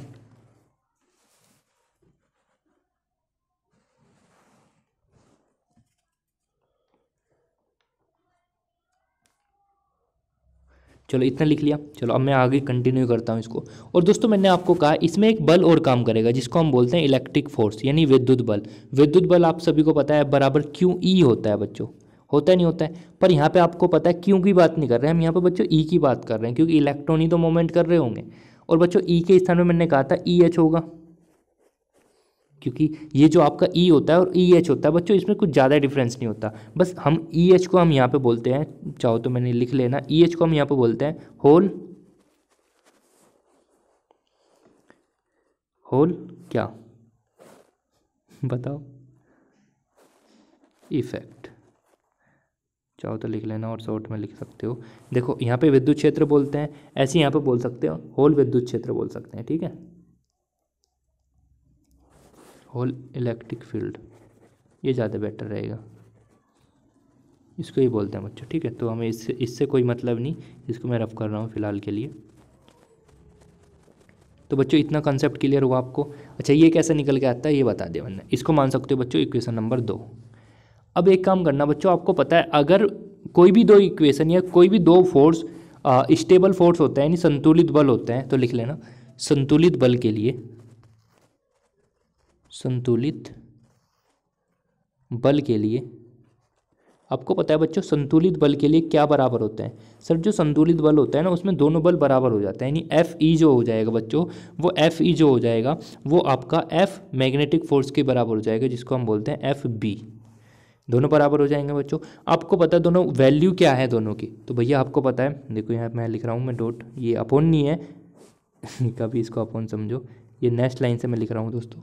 तो आपका आ जाएगा E V B and V D, sorry V D and B, और छोटे वाला डी होता है बच्चों यहाँ पे। ठीक है, D and B is equal to E E H बच्चों, ये निकल के आ जाता है बच्चों रिजल्ट। अब बच्चों अगर यहाँ से मैं वी डी निकालना चाहता हूँ, यानी जो आपका अनुगमन वेग है उसको निकालना चाहता हूँ बच्चों, यहाँ से अनुगमन वेग को तो निकाल लो, कितना आएगा, तो आपका वी डी जो निकल के आ जाएगा बच्चों, वो आ जाएगा आपका E H upon E B बच्चों, ये तो आएगा बताओ है या नहीं, और ई से ई कैंसिल हो जाएगा बच्चों। तो मैं बोल सकता हूँ, देखो नोट करते हुए चलना, फिर बता रहा हूँ बच्चों नोट करते हुए चलना। तो आपका वी डी निकल के आ जाएगा बच्चों, वी डी आ जाएगा आपका ई एच अपॉन बी बच्चों, इसको मान लेना इक्वेशन नंबर 3 बच्चों। ठीक है बच्चों, सर ठीक है ठीक है ठीक है ठीक है। अब बच्चों आपने एक रिलेशन पढ़ा होगा, मैंने भी आपको पढ़ाया होगा बहुत अच्छे से, मुझे पूरी उम्मीद है कि जो भी मैं आपको बताता चल रहा हूँ आप पढ़ रहे हो और याद है आप सभी के। तो बच्चों आपको एक कंसेप्ट पता होगा कि आई बराबर होता है N E A V D होता है बच्चों, आपने पढ़ाया है सभी ने। बच्चों आपको पता है आई बराबर एन ई, ए आपको पता है एरिया होता है बच्चों। अगर मैं उसकी चौड़ाई और उसकी जो यहाँ पे मोटाई है उसके बारे में बात करूँ तो बच्चों मैं एरिया को चौड़ाई इंटू मोटाई नहीं लिख सकता, मतलब अगर मैं डब्लू बोलता हूँ उसकी चौड़ाई, एन टी उसकी मोटाई बोलता हूँ तो ऐसे लिख सकता हूँ। एंड यहाँ पे वी डी तो आपको पता है बच्चों, मैं क्या काम करता हूँ यहाँ से वी डी का मान निकाल लेता हूँ, इस वाली इक्वेशन से वी डी का मान निकाल लेता हूँ। तो आपका वी डी जो निकल के आता है बच्चों, यहाँ पे देख लेना, जो आपका वी डी निकल के आता है बच्चों, वो आ जाता है आपका I upon N E W and T. ठीक है बच्चों, बताओ समझ में नहीं आया हो तो इसको मान लेना बच्चों आप इक्वेशन नंबर 4। ठीक है भाई, समझ में आ रहा है? इसको बोल देना इक्वेशन नंबर 4। बच्चों एक काम करना, अब आप इक्वेशन 3 और 4, आपको पता है दोनों वी डी के बराबर है। देखो बच्चों, ये भी वी डी की वैल्यू है, ये भी वी डी की वैल्यू है, तो दोनों बराबर होंगे, सिंपल सी बात है। तो यहाँ पर लिख लेना नेक्स्ट लाइन से समीकरण 3 व 4 से, समीकरण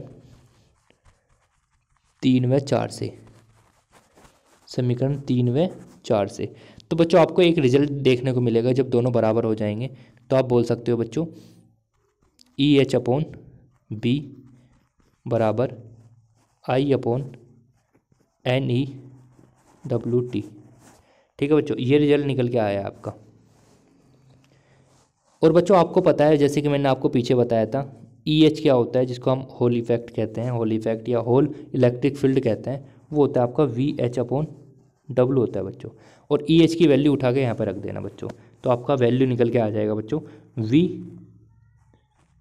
H upon W into B, क्योंकि 20 के अपोन में था, बराबर I upon N E W T. बच्चों यहाँ से डब्लू से डब्लू कैंसिल हो जाएगा, तो आपका जो मेन रिजल्ट निकल के आ जाएगा वो बता रहा हूँ मैं, वो निकल के आ जाएगा वी एच बराबर, मल्टीप्लाई कर लेना इधर की इधर उधर की उधर, तो बी आई, देखो बी की मल्टीप्लाई इधर हो जाएगी, तो B I upon N E T. इसको याद रखना बच्चों, इंपॉर्टेंट है। ठीक है सर, हो गया? अरे हो गया, बस काम खत्म। जल्दी से नोट करो बच्चों।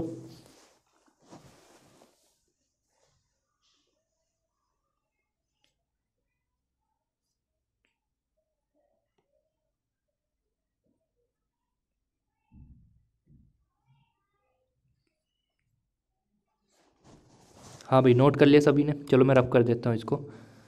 अब देखो बच्चों एक बात ध्यान रखना, जो आपका फॉर्मेट निकल के आया, देखो वेरी वेरी इंपॉर्टेंट कॉन्सेप्ट अब मैं बताऊंगा, जहाँ से पेपर में क्वेश्चन आते हैं और आते ही रहेंगे। सर ये फिर पूरा अड़ंगा क्यों बताया, क्या बोलते हैं उसको, अड़ंगा, सॉरी अड़ंगा बोलते हैं ना, किसी काम को करना अड़ंगा। सर फिर आपने पूरा अड़ंगा क्यों बताया? देखो उससे ये चीज़ था जिससे आपका पूरा कंसेप्ट क्लियर हो सके कि ये पूरा जो आपका रिजल्ट या पूरा जो ये इफेक्ट होता है कैसे कैसे वर्क करता है, क्या क्या फ़ायदे होते हैं, पूरे फ़ायदे भी देख लिए। सर उन फ़ायदे से हमें क्या फ़ायदा हुआ भैया, देखो कितना फ़ायदा हुआ आपको, देखो कैसे सर बताना ज़रा। देखो बच्चों आपने वी डी बराबर निकाल के दिखाया था अभी, वी डी बराबर I upon N E O W T. तो बच्चों एक बात बताओ, अगर मुझे सारी वैल्यू पता हो तो मैं यहाँ से वी डी फाइंड आउट नहीं कर सकता? सर हाँ यार कर सकते हैं। अगर बच्चों आप एक बात बताओ, आपने वी डी भी फाइंड आउट कर लिया, क्या हम इलेक्ट्रॉन की संख्या ज्ञात नहीं कर सकते? अरे हाँ सर कर सकते हैं। सर आपको सारी वैल्यू पता चल गई, क्या हम आई नहीं निकाल सकते? अरे सर वही तो है जो आपने अनुप्रयोग लिखवाए थे। अरे वही तो बता रहा हूँ, फिर ऐसे याद कर लेते हैं बच्चे। तो बच्चों आपने अभी पढ़ा कि वी एच बराबर होता है 1/NE and B I upon T. बच्चों ये आपका ये रिजल्ट होता है। बच्चों एक बात ध्यान रखना, जो ये होता है ना ये वाली चीज़, इसको हम बोलते हैं होल कोफिशेंट। लिख लेना, होल कोफिशेंट,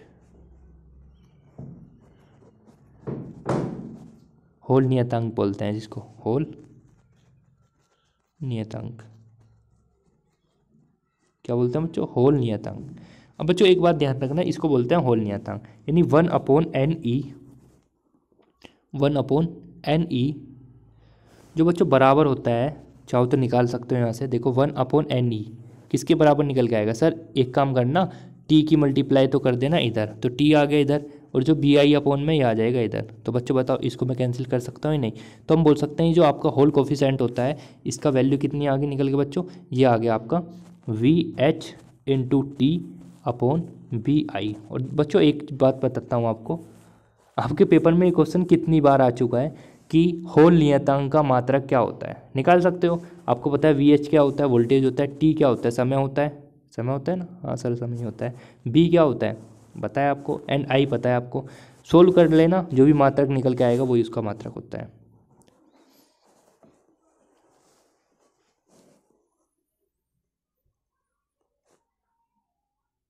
सर दूसरा और कॉन्सेप्ट है इसका। मैं कहा भैया सुन लो, आपको पता है एन क्या होता है, नंबर ऑफ इलेक्ट्रॉन, ई क्या होता है इलेक्ट्रॉन पर आवेश, आवेश का मात्रा क्या होता है कूलम। तो बस यहाँ से भी फाइंड आउट कर सकते हो आप। पता इतना कंसेप्ट क्लियर है, नोट करो जल्दी से, 1 2 3 नोट कर लिया। चलिए अब मैं एक चीज़ और बता रहा हूँ आपको, जो यहाँ से पेपर में लास्ट पॉइंट बनता है। RH भी लिख लेना दोस्तों, RH, जिसको हम बोलते हैं रेजिस्टेंस ऑफ होल इफेक्ट, मतलब जो होल इफेक्ट का प्रतिरोध होता है वो इतना होता है। आपको पता है R बराबर V/I होता है, तो भैया V क्या होता है, VH होता है, I क्या होता है, I होता है। और बच्चों आपको पता है VH का वैल्यू कितना आता है, पता है ना सबको, तो मैं ज़्यादा इसमें गौर नहीं दे रहा।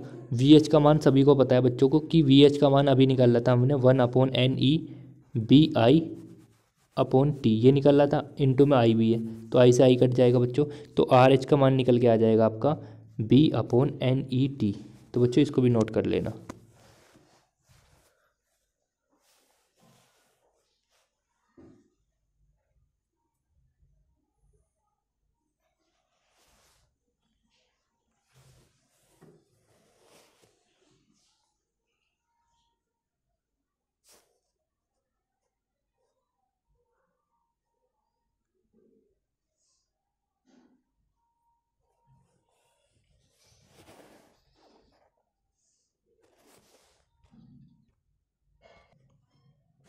बच्चों आगे चलते हैं, अगला टॉपिक है हमारा, वो इतने ही क्वेश्चन यहाँ से बन सकते थे। अगला टॉपिक है बच्चों हमारा, उसका नाम है ब्लोच थ्योरम। और बच्चों यहाँ से भी पेपर में 1 2 क्वेश्चन आता रहता है, देखा जाता है कि यहाँ से बस वही चीज़ बताऊँगा जो पेपर में आती है बच्चों। ठीक है बच्चों, पूरा डिटेल में बता दूंगा जितना किताब में लिखा हुआ है। बताओ, चलो बता दूंगा सारा, ठीक है। ब्लोच थ्योरम दोस्तों, पहले मैं इसको समझ लेते हैं, इसकी ज़रूरत क्यों पड़ी और इस थ्योरम का क्या योगदान है हमारी फिजिक्स में। तो बच्चों एक बात ध्यान रखना, जो आवर्ती विभव के क्षेत्र में गतिमान इलेक्ट्रॉन की जो श्रोडिंगर वेव इक्वेशन होती है, उसको सोल्व करने के लिए ब्लोच थ्योरम दी, जो ब्लोच नाम के साइंटिस्ट ने दी थी। ठीक है, मतलब कहने का मतलब ये है, यानी जो आपके गतिमान इलेक्ट्रॉन होते हैं, यहाँ पर लिख लेना स्टूडेंट्स, यानी जो गतिमान इलेक्ट्रॉन होते हैं, गतिमान इलेक्ट्रॉन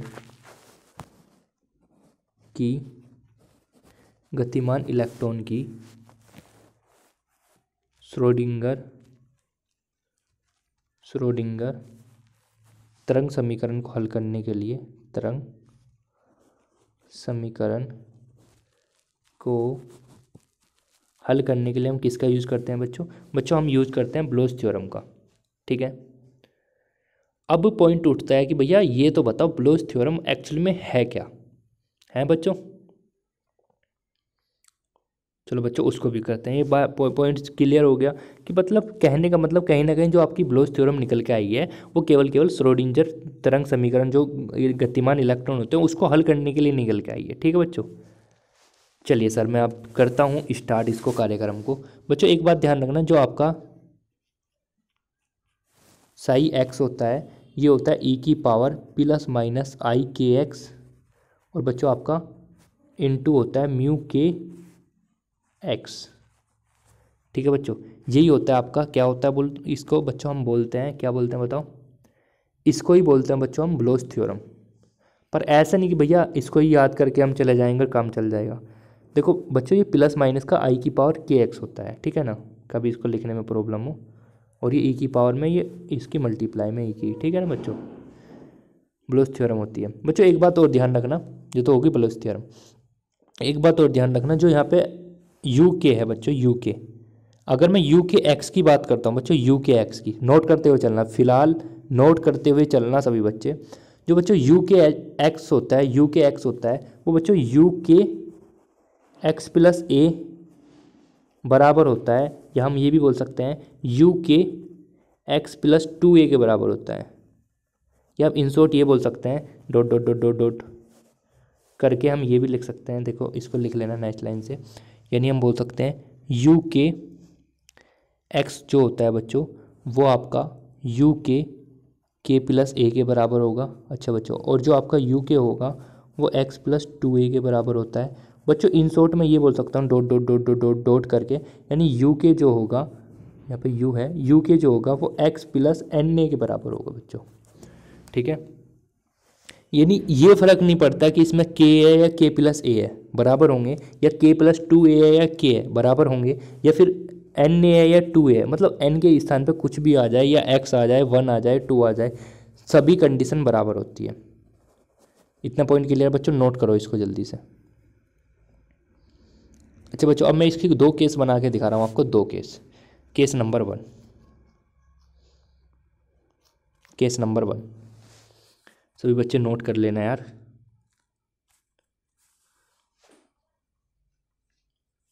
तो बच्चों नोट कर लेना केस नंबर वन। तो बच्चों जैसे कि आप सभी को पता है, क्या पता है सर, जैसे कि बच्चों आपको पता है साई एक्स जो होता है बच्चों, वो होता है ई की पावर प्लस माइनस, और क्या होता है बच्चों, आई के एक्स, और आपका होता है म्यू के, और आपको बच्चों यहाँ पर होता है ब्रैकेट में एक्स, देखो बच्चों गुना में होता है, ठीक है ना। ये होती है आपकी क्या, यानी जो ब्लोच थ्योरम होती है ये वाली होती है बच्चों, ठीक है ना। इतनी पॉइंट क्लियर है बच्चों, यहाँ पे एक्स है, कभी कुछ और समझो, ये एक्स है बच्चों, ठीक है। और बच्चों आप अभी अभी पढ़कर आए हो, सर हम क्या पढ़कर आए, पहले केस में मैं क्या बताने वाला हूँ बच्चों, कि आपको पता है यो जो एक्स होता है ये किसके बराबर होता है, एक्स प्लस ए के बराबर हो सकता है, एक्स प्लस टू ए के बराबर, एक्स प्लस एन ए के बराबर, मतलब कुछ भी बराबर हो सकता है। अगर सपोज करो बच्चों मैं एक्स बराबर एक्स प्लस ए रख दूँ, और यहाँ पे भी एक्स बराबर एक्स प्लस ए रख दूँ, और बच्चों यहाँ पे भी एक्स बराबर एक्स प्लस ए रख दूँ, तो कोई पाबंदी थोड़ी है सर, कोई पाबंदी नहीं है, क्योंकि हमारी कंडीशन ये बोलती है बराबर होती है, ठीक है। तो इन शॉर्ट अगर मैं बताना चाहूँ आपको, तो मैं ये भी तो बोल सकता हूँ बच्चों कि साई एक्स प्लस ए बराबर होगा बच्चों ई की पावर प्लस माइनस आई के, और एक्स के बराबर आपको पता है बच्चों, एक्स वो सॉरी हाँ एक्स बराबर हम क्या रख सकते हैं बच्चों, हम रख सकते हैं के प्लस ए। बच्चों नोट करते हुए चलना है इस वजह से, ठीक। और इनटू में क्या है बच्चों, यू के, और आपको पता है एक्स के स्थान पे आपका क्या आना है, क्या आना है बच्चों, चाहो तो मैं इसको यहाँ पे लिख देता हूँ, यहाँ पे लिख लेना एक्स प्लस ए, एक्स प्लस ए, ठीक है बच्चों, नोट कर लेना उसको, चलो नोट कर लिया था ना, एक्स प्लस ए, ठीक है। चलो वैसे पता है ना मैं क्या कहना चाहता हूँ, बस आपको क्या काम करना है, एक्स के स्थान पे एक्स प्लस ए पुट कर देना है बस, ठीक है ना। करने के बाद दोस्तों आपको कुछ ऐसा करना पड़ेगा जो दुनिया से अलग हो, यानी ई की पावर प्लस माइनस आई के एक्स यू के एक्स प्लस ए एंड ई की पावर प्लस माइनस आई के। बच्चों मैंने क्या काम करा, जो हमारे कंडीशन बन रही थी आई के, देखो बच्चों यही ना बन रहा था हमारा, आई की पावर प्लस माइनस ई की पावर प्लस माइनस आई के, और अंदर था एक्स प्लस है। बच्चों मैंने क्या काम करा, इसकी मल्टीप्लाई पहले इसमें करा फिर उसमें करा, और फिर मल्टीप्लाई करने के बाद मैंने क्या काम करा, दोनों को अलग अलग करके लिख लिया बच्चों, ठीक है। क्या काम करके लिख लिया, दोनों को अलग अलग करके लिख लिया बच्चों। इससे क्या फ़ायदा हुआ, देखो आप सभी के सामने है फ़ायदा क्या हुआ, इस टाइप में मैंने इसको ऐसा लिख दिया। अब बच्चों एक बात ध्यान रखना, क्या बात ध्यान रखनी है सर, देखो बच्चों एक बात ध्यान रखना, ये जो आपकी कंडीशन निकल के आती है, यानी हम इन शॉर्ट बोलना चाहें, और बच्चों हम ये भी तो बोल सकते हैं, ये हमारा निकल के आता है कि psi plus A equal to निकल के आ चुका है आपका ई की पावर, ये जो मैंने लिखा होगा ई की पावर ये निकल के आ गया, ठीक है बच्चों। और बच्चों एक चीज़ आपको पता है, अभी कंडीशन आप पढ़कर आए थे कि चाहे तो एक्स प्लस ए हो, चाहे एक्स हो, चाहे एक्स प्लस एन ए हो, चाहे एक्स प्लस टू ए, तीनों चारों बराबर होते हैं जितने भी हों, चाहे है या नहीं,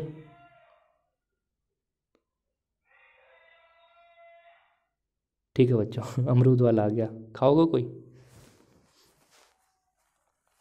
चलो बच्चों इसको मैं ऐसे रफ कर देता हूँ। चलो जैसे मैं अगर आगे चलना चाहता हूँ दोस्तों, तो आपका निकल के आ गया रिजल्ट, साई प्लस ए बराबर ई की पावर प्लस माइनस आई के ए, और दोस्तों यहाँ पे आ जाता है साई एक्स, ठीक है बच्चों। अब सर ऐसा क्यों करा, क्योंकि बच्चों आप पहली वाली कंडीशन में अगर जाकर देखोगे तो देखो पहली वाली कंडीशन बन गई थी ना हमारी, सर कैसे कह रहे हो, अरे बच्चों अभी मैंने क्या लिख रखा था, मैंने ये तो लिख रखा, देखो इससे पहले लाइन आपको ये लिखनी पड़ेगी, ई की पावर प्लस माइनस आई के ए, ठीक है सर। और क्या था, और बच्चों ये तो था आपका इंटू यू के, हाँ भैया ये था, और आपका एक्स भी था, हाँ भैया था, और क्या e की पावर माइनस आई के ए था या नहीं था। अब ये देखो पहली इक्वेशन में देखो ये किसके बराबर था, अरे सर इसके बराबर तो था, तो मैंने इसके बराबर ये पुट कर दिया यहाँ पे।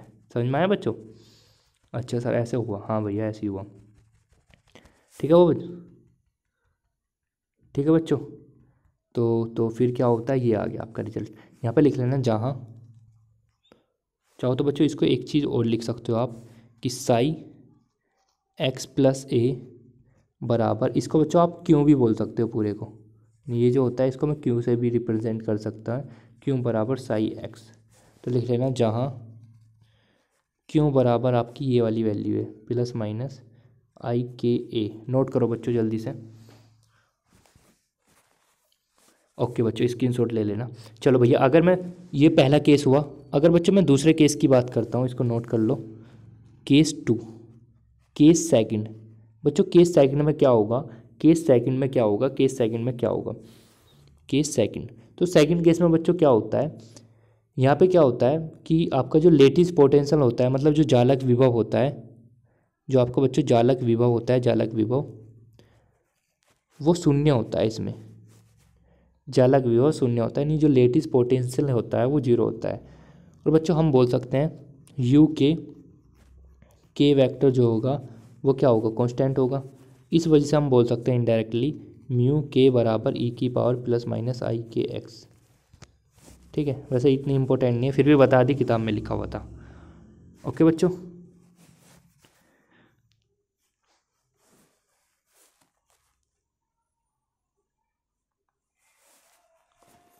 समझ में आया बच्चों? बस आपको पहले वाला केस ध्यान रखना, दूसरे वाले पे इतना ध्यान मत देना।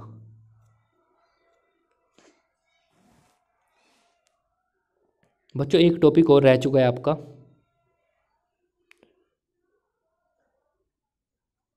देखो बच्चों एक टॉपिक और रह गया आपका, उसके बारे में हम बात करेंगे कभी, फिर बात करेंगे जब ये बुक हमारी कंप्लीट हो जाएगी, क्योंकि उसके बारे में जो की पॉइंट आपको ध्यान रखने हैं वो उसके बारे में बता रहा हूँ दोस्तों।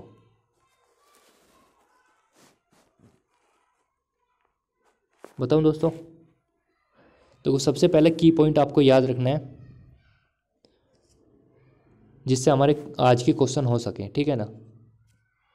वैसे बहुत बड़ा टॉपिक है, लगभग 40 मिनट ले ले गए, और मैं नहीं चाहता आपका ज़्यादा समय बर्बाद हो, ठीक है। या मैं इसके अलग से वीडियो डाल दूंगा कोई। टॉपिक का नाम है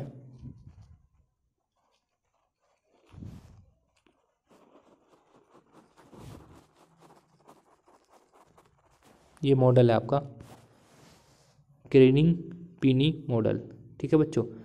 ये क्या होता है बच्चों, इसमें पहला पॉइंट याद रखना, पहला पॉइंट जो मैं आपको बता रहा हूँ बस वही लिख लेना। ये क्या काम करता है दोस्तों, बच्चों ये क्या काम करता है, ये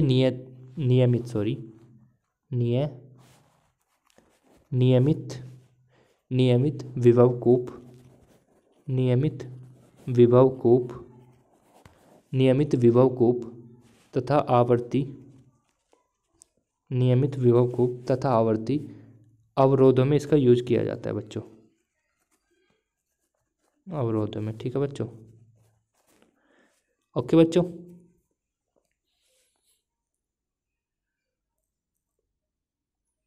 इतना पॉइंट क्लियर है बच्चों, ये नोट कर लिया। चलो एक पॉइंट और नोट कर लेना, वैसे मुझे पूरा पढ़ाना ही पड़ेगा क्योंकि ये टॉपिक ऐसा है कि पूरा पढ़ेंगे जब ही समझ में आएगा। की पॉइंट बता रहा हूँ जिससे आपका मतलब बहुत सारा काम हो जाएगा आसान, ठीक है बच्चों। और बच्चों जब इस पूरी समीकरण को, चलो मैं पूरा ही बता देता हूँ यार, क्या झंझट बाहर के है ना, पूरे ही बता रहा हूँ। चलो बच्चों एक काम देखो, इसमें क्या होता था, एक फ्री इलेक्ट्रॉन मॉडल होता था, पूरा जीरो से बता रहा हूँ। एक फ्री इलेक्ट्रॉन मॉडल होता था बच्चों, फ्री इलेक्ट्रॉन मॉडल, ठीक है। एक फ्री इलेक्ट्रॉन मॉडल होता था बच्चों, उसमें क्या था, उसकी बहुत सारी अवधारणा निकल के आई थी कि आपको, मतलब इसमें कहा था कि जो मेटल होता है, मेटल में फ्री इलेक्ट्रॉन की जो कांस्टेंट जीरो पोटेंशियल एक्सपीरियंस होता है वो जीरो होता है, ठीक है। और जो इसमें जो होते हैं फ्री इलेक्ट्रॉन जीरो होता है, जो उनका जो पोटेंशियल होता है वो जीरो होता है, ये कहा था फ्री इलेक्ट्रॉन मॉडल ने, देखो समझते रहना। और जो फ्री इलेक्ट्रॉन मॉडल था बच्चों, ये किस किस चीज़ को एक्सप्लेन कर पाया था, पहले लिख लेना, फ्री इलेक्ट्रॉन किस किस चीज़ को एक्सप्लेन कर पाया।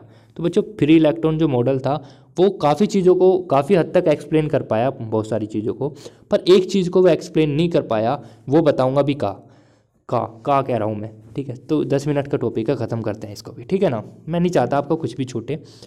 तो भैया पहला पॉइंट लिखना, ये आपका विशिष्ट ऊष्मा कोमा विद्युत चालकता कोमा लिखना, विद्युत चालकता, उष्मीय उत्सर्जन कोमा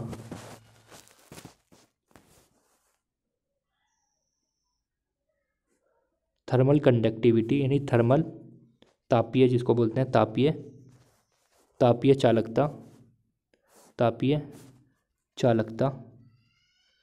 ठीक है बच्चों, ये सब चीज़ को एक्सप्लेन कर पाया था, या बोल सकते हैं पैरामैग्नेटिज्म, इन सब चीज़ को एक्सप्लेन कर पाया था बच्चों। ठीक है ना, यानी जो फ्री इलेक्ट्रॉन मॉडल था वो किस किस चीज़ को एक्सप्लेन कर पाया, सुन ले एक बार फिर से। विद्युत, यानी हम बोल सकते हैं विशिष्ट ऊष्मा को एक्सप्लेन कर पाया, विद्युत चालकता को एक्सप्लेन कर पाया, उसमें उत्सर्जन को एक्सप्लेन कर पाया, तापीय चालकता को एक्सप्लेन कर पाया। काफ़ी हद तक ये मॉडल सही रहा, पर इसकी जो गलती पाई गई, लिख लेना कहाँ पे ये फेल हुआ। तो बच्चों ये जो फेल हुआ, ये मॉडल आपका ये जो फेल हुआ, ये किस किस चीज़ को एक्सप्लेन नहीं कर पाया था बच्चों। वैसे काफ़ी हद तक सही रहा, मैं बोल रहा हूँ काफ़ी हद तक सही रहा। इसी वजह से एक काफ़ी फेमस क्वेश्चन बनता है कि क्रोनिंग पेनी मॉडल किसके लगभग बराबर है। तो ध्यान रखना दोस्तों, ये फ्री इलेक्ट्रॉन मॉडल के काफ़ी इक्वल होता है। अब देखो फेल किस चीज़ में हो उसको समझ लो बस, ये किस चीज़ को फेल हुआ, किस चीज़ को एक्सप्लेन नहीं कर पाया। बच्चों आपको पता है सॉलिड होता है, सॉलिड हमको पता है 3 टाइप के होते हैं, यानी अगर हम बात करना चाहें बच्चों 3 भागों में डिवाइड कर रखा है सॉलिड को। इंसुलेटर, कभी कभी ये बोलते हैं कि आपका जो सॉलिड है वो इंसुलेटर की तरह व्यवहार करता है, कभी कभी कहते हैं कंडक्टर, मतलब कंडक्टर की तरह व्यवहार करता है, और कभी कभी कहते हैं कि भैया ये सेमीकंडक्टर की तरह व्यवहार करता है, सेमीकंडक्टर, लाइक ए सेमीकंडक्टर। अब इस चीज़ को एक्सप्लेन नहीं कर पाया कि ये इंसुलेटर की तरह व्यवहार क्यों करता है, कंडक्टर की तरह व्यवहार क्यों करता है, एंड सेमीकंडक्टर की तरह व्यवहार क्यों करता है। बताओ बच्चों, चाहो तो यहाँ पे लिख लेना एक्सप्लेन नहीं कर पाया। ठीक है बच्चों, ठीक है बच्चों, यानी एक क्वेश्चन काफ़ी फेमस है, वो क्या आएगा कि भैया क्रोइंग पीनी मॉडल किसके बराबर है, मतलब लगभग किसके जैसा है। तो हम बोल सकते हैं वहाँ पे फ्री इलेक्ट्रॉन मॉडल के लगभग एक जैसा ही होता है, ज़्यादा डिफिकल्टी नहीं होती। बस डिफिकल्टी किस चीज़ की होती है, यानी जो आपका पेनी मॉडल है वो केवल जब इसके बारे में इन्होंने फ्री इलेक्ट्रॉन मॉडल के बारे में थोड़ा रिसर्च करा, ठीक है, तो इन्हें एक चीज़ यहाँ पे कॉमन देखने को मिली कि जो आपका फ्री इलेक्ट्रॉन मॉडल है सॉलिड को एक्सप्लेन नहीं कर पा रहा अच्छे से, इंसुलेटर के बारे में नहीं बता पा रहा कि कंडक्टर कब होगा, सेमीकंडक्टर कब होगा। ठीक है, फिर एक हमारे साइंटिस्ट आए जिनका ये मॉडल था क्रोनिंग पेनी मॉडल। ठीक है, तो बच्चों इन्होंने क्या कहा अपने मॉडल में, इन्होंने कहा कि आपको पता है लेटिस पॉइंट होते हैं, क्या होते हैं बच्चों, लेटिस पॉइंट होते हैं। आपको पता है लेटिस पॉइंट कैसे बनते हैं बच्चों, इसको मैं थोड़ा जूम कर लेता हूँ। लेटिस पॉइंट कैसे बनते हैं आप सभी को पता है बच्चों, लेटिस पॉइंट आप सभी को पता है। एक सेकंड, इसको मैं थोड़ा सा और बड़ा कर लेता हूँ बच्चों। आपको पता है बच्चों लेटिस पॉइंट इस टाइप के बनते हैं, और ये इक्वल डिस्टेंस पे बनते हैं। भैया सभी बच्चों को पता है, पढ़ पढ़ कर ये बोर हो चुके हैं सभी बच्चे, है ना। चलो भैया बोर तो नहीं हुए, मज़ा आता होगा वैसे। तो बच्चों आपको पता है लेटिस पॉइंट इक्वल डिस्टेंस पे होते हैं इस टाइप में। तो ये जो आपका क्रोनिंग पेनी मॉडल था बच्चों, एक सेकंड, क्रोनिंग पेनी मॉडल था बच्चों, इसमें क्या चीज़ इन्होंने बताई वो चीज़ हमको समझनी है। तो इन्होंने कहा बच्चों, देखो मैं इसको पूरा डायग्राम के थ्रू ही समझा दूंगा क्योंकि ज़्यादा डिफिकल्टी नहीं पड़ने की आपको। तो बच्चों इन्होंने क्या काम करा, इन्होंने कहा कि जो भी आपके लेटिस पॉइंट होते हैं, यानी जो रियल क्रिस्टल बनकर तैयार होता है, आपको पता है यानी बेसिस और आपके लेटिस पॉइंट से ही आपका क्रिस्टल बनता है। तो इन्होंने कहा कि जो लेटिस पॉइंट है उस पर आपको पॉजिटिव आयन रखना होगा। तो बच्चों आप भी ऐसे ही करते हुए चलना जैसे मैं कर रहा हूँ। तो बच्चों आपको क्या काम करना है, यहाँ पे पॉजिटिव आयन रख देना होगा। पॉजिटिव आयन का मतलब आप समझ रहे हो, पॉजिटिव आयन का मतलब क्या होता है। ठीक है बच्चों, तो आपको बच्चों पॉजिटिव आयन यहाँ पे रखते हुए चलना होगा। अभी पता चलेगा पॉजिटिव आयन क्यों रखते हैं, क्या फ़ायदा होता है, क्या नुकसान होता है बच्चों। ठीक है ना बच्चों, क्या होता है, सपोज करो मैं दूसरे कलर से डिनोट करना चाहूँगा इसको, इस टाइप में। तो बच्चों अब मैं क्या काम करता हूँ, सपोज करो कोई फ्री इलेक्ट्रॉन है, आपको पता है इसमें फ्री इलेक्ट्रॉन होते हैं बहुत सारे। अगर बच्चों मैं ये बोलना चाहूँ, आपको पता है अंतराग्राहिक अंतराल जिसको बोलते हैं, दूरी बोलते हैं, वो इक्वल होती है सभी स्थान पे। चाहे मैं यहाँ से बीच में से देख लूँ, चाहे इस पॉइंट से देख लूँ, सभी की डिस्टेंस इक्वल होती है। मैं ए से डिनोट कर रहा हूँ इस डिस्टेंस को, ठीक है बच्चों, आप सभी को पता है और बहुत अच्छे से पता है। सपोज करो यहाँ पे स्टूडेंट, सपोज करो कि जो आपका फ्री इलेक्ट्रॉन है यहाँ पे था पहले, यानी जो आपका फ्री इलेक्ट्रॉन था वो था बच्चों यहाँ पे, ठीक है बच्चों, ए यहाँ पे मान लो फ्री इलेक्ट्रॉन यहाँ पे था। अब वो मूव कर रहा, क्योंकि आपको पता है पूरे क्रिस्टल में मूव करते हैं फ्री इलेक्ट्रॉन, है ना, पता है ना। अब वो फ्री इलेक्ट्रॉन मूव कर रहे हैं, तो सपोज करो दोस्तों वो यहाँ से निकल के इस टाइप में फ्री इलेक्ट्रॉन चल रहे हैं, इस टाइप में, ठीक है। एंड ठीक है बच्चों, इस टाइप में फ्री इलेक्ट्रॉन चलते रहे इस टाइप में चलते हुए जा रहे हैं फ्री इलेक्ट्रॉन। तो बच्चों एक कॉमन चीज़ हमको यही जानने को मिलती है यहाँ पे, कि जो आपका क्रिस्टल के, देखो लिख लेना है चाहो तो, और चलो इस पॉइंट को लिख लेना, काफ़ी इंपॉर्टेंट चीज़ बताने वाला हूँ आपको। देखो दोस्तों अब इस चीज़ को क्या सुधार करा, यानी जो क्रोनिग पेनी मॉडल था उन्होंने क्या सुधार करा इसमें, क्योंकि वहाँ पे कहते फ्री इलेक्ट्रॉन में कि जो आपका फ्री इलेक्ट्रॉन मॉडल में तो यही बोल रहे थे ना कि आपका जो मेटल होता है उसमें फ्री इलेक्ट्रॉन की कांस्टेंट जीरो पोटेंशियल होता है, पर जबकि ऐसा नहीं होता बच्चों, ठीक है ना। उसी चीज़ को एक्सप्लेन कर पाए आपका क्रोनिग पेनी मॉडल। इन्होंने क्या काम करा, इन्होंने दो कंडीशन बताई बच्चों, पहले लिख लेना। पहली कंडीशन में बच्चों इन्होंने कहा कि जो आपका लेटिस है, मतलब जो आपका लेटिस बने हुए हैं, यानी जो पॉजिटिव आयन है, लिख लेना जब इलेक्ट्रॉन, पहले पॉइंट में लिख लेना बच्चों इसको डायग्राम को बनाने के बाद, जब इलेक्ट्रॉन पॉजिटिव साइड आयन, मतलब पॉजिटिव साइड आयन, पीएस का मतलब पॉजिटिव साइड आयन है, पॉजिटिव साइड आयन के पास होता है तो उसका पोटेंशियल जो होता है, यानी जो उसका विभव होता है बच्चों, वो होता है जीरो। कितना होता है बच्चों, उसका पोटेंशियल होता है बच्चों जीरो। और जैसे जैसे दूसरे पॉइंट में लिखूंगा अभी, यानी जब वो यहाँ पे है, देखो बच्चों समझना, जैसे वो यहाँ पे इस वाले पॉइंट के पास है तो इसका पोटेंशियल जो होगा, यानी जो पोटेंशियल होगा आयन के पास वाला, वो जीरो होगा बच्चों। पर जैसे जैसे ये इलेक्ट्रॉन मूव करता हुआ जा रहा है, तो बच्चों सपोज करो इलेक्ट्रॉन यहाँ था पहले, और इलेक्ट्रॉन मूव करता यहाँ पे आ चुका है बच्चों, समझ में आ रही है बात। और जैसे ही बच्चों ये इलेक्ट्रॉन यहाँ पे आता है, जैसे ही बच्चों ये इलेक्ट्रॉन यहाँ पर आता है, तो इसका क्या होता है बच्चों, ये जो वोल्टेज होता है ये मैक्सिमम हो जाता है। जबकि हम जो आपका फ्री इलेक्ट्रॉन मॉडल था वहाँ पे हम पढ़कर आए थे कि सभी बिंदुओं पर, यानी सभी जितने भी पॉइंट होते हैं कांस्टेंट होता है, जीरो पोटेंशियल होता है पूरे क्रिस्टल में। जबकि इन्होंने प्रूव कर दिया कि भाई इस पॉइंट पे मिनिमम होगा जबकि यहाँ पे मैक्सिमम होगा। इसका क्या कारण था सर, बताओ ना एक बार। देखो दोस्तों एक बात आप ऐसे याद कर सकते हो कि अगर दो पॉजिटिव के बीच में से इलेक्ट्रॉन गुजरता है, चाहो तो इस पॉइंट को लिख सकते हो आप बच्चों, दूसरे पॉइंट में लिख लेना, मैं लिखवा नहीं रहा, बस ऐसे ही बोल रहा हूँ क्योंकि इंपॉर्टेंट है, लिख सकते हो। जब इलेक्ट्रॉन दो पॉजिटिव आयन से होकर गुजरता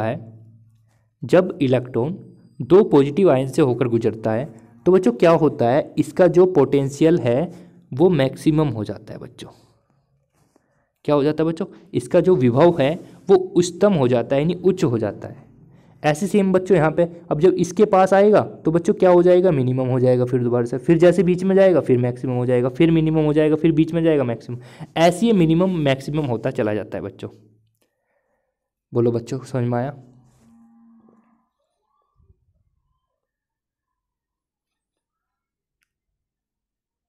इसको नोट करो बच्चों, ग्राफ, ये जो चीज़ मैंने बताई बहुत ज़्यादा इंपॉर्टेंट है बच्चों।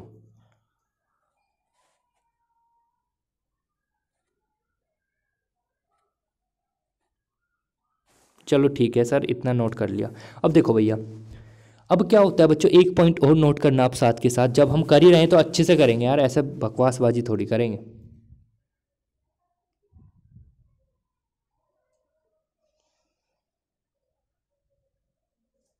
दोस्तों इसमें क्या होता है, जो इलेक्ट्रॉन्स मूव करते हैं, यानी जो गतिमान इलेक्ट्रॉन होते हैं, यहाँ पे लिख लेना, जो गतिमान इलेक्ट्रॉन होते हैं बच्चों, उनके कारण एक क्या होता है बच्चों, एक आवर्ती बोल सकते हैं, एक आवर्ती विभव होता है बच्चों, जिसको हम बोलते हैं पीरियड पोटेंशियल, एक उत्पन्न हो जाता है बच्चों। किसके कारण होता है? जो पॉजिटिव आयन है ना उनके कारण बच्चों उत्पन्न हो जाता है आपका, यानी जो पॉजिटिव आयन है उसके कारण एक आवर्ती विभव उत्पन्न हो जाता है बच्चों। क्यों होता है भैया? मैंने आपको पूरा एक्सप्लेन कर दिया कि जब भैया क्रिस्टल में पूरा जो क्रिस्टल स्ट्रक्चर बनी हुई है, रियल जो क्रिस्टल स्ट्रक्चर बनी हुई है उसमें इलेक्ट्रॉन मूव कर रहा है बच्चों, आपको बताया था इलेक्ट्रॉन मूव कर रहा है। तो इलेक्ट्रॉन जब मूव कर रहा है तो उसके कारण आपको पता है एक विभव उत्पन्न हो जाएगा, क्योंकि इलेक्ट्रॉन के कारण धारा उत्पन्न होती है और धारा के कारण आपको पता है वोल्टेज उत्पन्न हो जाएगा। ठीक है, तो बच्चों ये पॉइंट याद रखना। और बच्चों आपको पता है कि अगर मैं बात करना चाहूँ कि v और x के मध्य अगर मैं ग्राफ इस टाइप में प्लॉट करना चाहूँ तो v और x के मध्य ग्राफ इस टाइप का बनता है। देखो बच्चों आपको पता है, देखो यहाँ पे लेटिस बना लेता हूँ, लेटिस पॉइंट। एक और काम करो, लेटिस पॉइंट बना लेता हूँ बच्चों यहाँ पे, और इक्वल डिस्टेंस पे होते हैं, आप सभी को पता है, भली बातचीत आप परिचित हो इन सब चीज़ से। इस वजह से मैं ज़्यादा फोकस नहीं करता इन चीज़ों पे, क्योंकि मुझे पता है मेरे बच्चे बहुत अच्छे हैं और बहुत समझदार हैं। ठीक है बच्चों, अब देखो बच्चों मैं क्या काम करना स्टार्ट करता हूँ। देखो बच्चों आप सभी को पता है कि आपको पता है यहाँ से यहाँ तक की जो डिस्टेंस होती है बच्चों वो ए होती है, पता है? तो यहाँ से यहाँ तक की भी ए होगी, यहाँ से यहाँ तक की भी सेम डिस्टेंस होती है, सभी बच्चों को पता है। अब बच्चों एक बात ध्यान रखना, जब ये पॉइंट मतलब जो इलेक्ट्रॉन है यहाँ से मूव करना स्टार्ट करता है तो पता है जीरो पोटेंशियल होता है, पर जैसे जैसे ये बीच में आ जाता है बच्चों, ए जैसे यहाँ पे बीच में आ गया, देखो बच्चों यहाँ पे बीच में आ चुका है ना, देखो नाप के देख लो चाहे तो बीच में आ चुका है, तो यहाँ पे बोल सकते हैं इसका जो विभव है वो उच्च हो जाता है बच्चों। कितना हो जाता है? वो V0 हो जाता है बच्चों। ऐसे सेम बच्चों यहाँ पे होता है, वो यहाँ से चलना स्टार्ट करता है और आपका हाई वोल्टेज होता है यहाँ पे आने के बाद, तो इसको बोलते हैं हम V0। बच्चों यही कहानी ऐसी बार बार रिपीट होती रहती है, बार बार रिपीट होती रहती है, बार बार रिपीट होती रहती है। पर बच्चों अब तुम कहोगे भैया चलो ठीक है भैया ऐसा ऐसा होता है, पर भैया हम इसको ऐसे एक्सप्लेन नहीं कर पाते। क्यों भैया ऐसा ऐसा? मतलब अगर हम ऐसा बनाते हैं तो ऐसे एक्सप्लेन क्यों नहीं कर पाते? क्योंकि भैया जो आपकी श्रोडिंगर तरंग समीकरण होती है, चाहो तो लिख लेना इसके ब्रैकेट में ही, श्रोडिंगर तरंग समीकरण जो होती है बच्चों उसको ये एक्सप्लेन नहीं कर पाता। तरंग, एक सेकेंड, जो तरंग समीकरण होती है बच्चों उसको ये एक्सप्लेन नहीं कर पाता है ऐसा ऐसा, अगर हम इसका इस प्रकार ये खींचना स्टार्ट करते हैं तो। ठीक है बच्चों, ये एक्सप्लेन नहीं कर पाता बच्चों, इसका मतलब कट्टम का मतलब एक्सप्लेन नहीं कर पाता, और इसको हम बोल सकते हैं सोल्व करना इम्पॉसिबल है। इम्पॉसिबल तो है पर बहुत हार्ड पड़ता है बच्चों, इम्पॉसिबल तो नहीं बोल सकते। यानी इस अगर मैं इस कंडीशन को सोल्व करना चाहता हूँ, सोल्व करना चाहता हूँ तो सोल्व करना बहुत हार्ड होता है बच्चों। क्या होता है? बहुत हार्ड होता है, बहुत मुश्किल होता है। इस चीज़ को आसान करने के लिए फिर हम क्या काम करते हैं बच्चों, इसको ऐसे ही तो करते हैं, मतलब हाई पोटेंशियल ऐसे ही करते हैं सेम, पर यहाँ पे क्या काम करते हैं वो देखना बच्चों, आप यहाँ पे ये समझ लेना, बस समझ में आ जाएगा। हम क्या काम करते हैं बच्चों इस चीज़ को आसान करने के लिए। आपको पता है ये V था, और आपको पता है बच्चों यहाँ पे आपका इस टाइप में क्या होता है बच्चों, इस टाइप में आपका X होता है।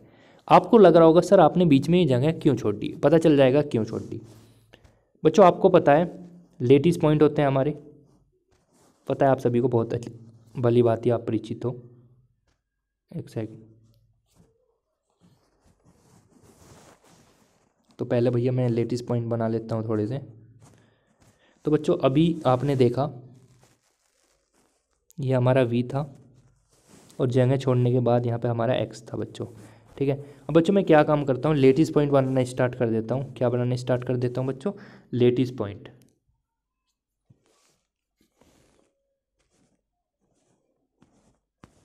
ठीक है बच्चों, लेटिस पॉइंट आपके बनकर तैयार हो चुके हैं। बच्चों लेटिस पॉइंट जैसे ही आपके बनते हैं उसके बाद मैं क्या काम करना स्टार्ट कर देता हूँ यहाँ पे बच्चों, मैं आपका एक काम और करना स्टार्ट कर देता हूँ। आपको बताया था मैक्सिमम मिनिमम कब कब होता है, तो मैं क्या काम करता हूँ बच्चों, इस टाइप में देखो मैंने कहा था कि यहाँ से इस टाइप में उठना स्टार्ट करेगा, क्योंकि मैक्सिमम वैल्यू पहुँचानी है हमको, तो ये मैक्सिमम वैल्यू इस टाइप में आएगी। एक सेकंड, मैक्सिमम वैल्यू यहाँ तक आ जाएगी। एक सेकंड बच्चों, एक सेकंड वेट करना। तो बच्चों इस टाइप में मैक्सिमम जाती है वैल्यू, और मैक्सिमम जाने के बाद फिर वैल्यू न्यूनतम हो जाती है जितनी जीरो हुई थी। ठीक, फिर ये मिलते हैं इससे, फिर मैक्सिमम हो जाती है वैल्यू, मैक्सिमम होने के बाद फिर न्यूनतम हो जाती है, फिर इस टाइप में ऐसे ही चलता रहता है कार्यक्रम, फिर मैक्सिमम होती है एंड फिर मिनिमम हो जाती है बच्चों, एंड ये इस टाइप में ग्राफ ही चलता रहता है। ठीक है, पर एक बात खासियत अगर मैं बात करूँ दोस्तों, आपको पता है यहाँ पे जो आपके ये जो जितने भी लेटिस पॉइंट होते हैं उनमें पॉजिटिव चार्ज होता है, नहीं पॉजिटिव आयन होता है, और आपको पता है भैया यहाँ पे V बराबर V नॉट है सबके लिए। ठीक है बच्चों, अगर मैं इन सभी जो आपकी श्रोडिंगर, एक बात ध्यान रखना दोस्तों, इस वाले इंटरफेस से जो हम ये कर रहे हैं, इससे श्रोडिंगर जो आपकी समीकरण होती है बच्चों, क्या होती है, जो हमारी श्रोडिंगर इक्वेशन होती है, वो इससे हम सोल्व कर पाएंगे आराम से, श्रोडिंगर तरंग समीकरण जिसको बोलते हैं, वो आराम से इससे हम सोल्व कर पाएंगे इजीली, इसलिए हम इसका यूज करना पड़ता है। ठीक है बच्चों, अब जैसे ही हम इसको सोल्व करते हैं, मतलब हमने कहा कि श्रोडिंगर इक्वेशन को सोल्व करना बहुत ही हार्ड होता है अगर उसके मुकाबले देखें, पर इसके मुकाबले बहुत आसान हो जाता है हमारा काम। तो हम जब इसको श्रोडिंगर वेव इक्वेशन को सोल्व करते हैं तो बच्चों एक रिजल्ट आता है आप सभी के सामने, जिसको मैं यहाँ पे लिख रहा हूँ, P बराबर अल्फा ए साइन अल्फा ए प्लस कोस अल्फा ए बराबर बच्चों कोस के। ये रिजल्ट निकल के आ जाता है आपका। और बच्चों लिख लेना, जहाँ जहाँ जो P होता है बच्चों, P होता है आपका M naught V naught, M naught V naught A B upon H cross इसका स्क्वायर, इसको बोलते हैं बच्चों स्ट्रेंथ, स्ट्रेंथ।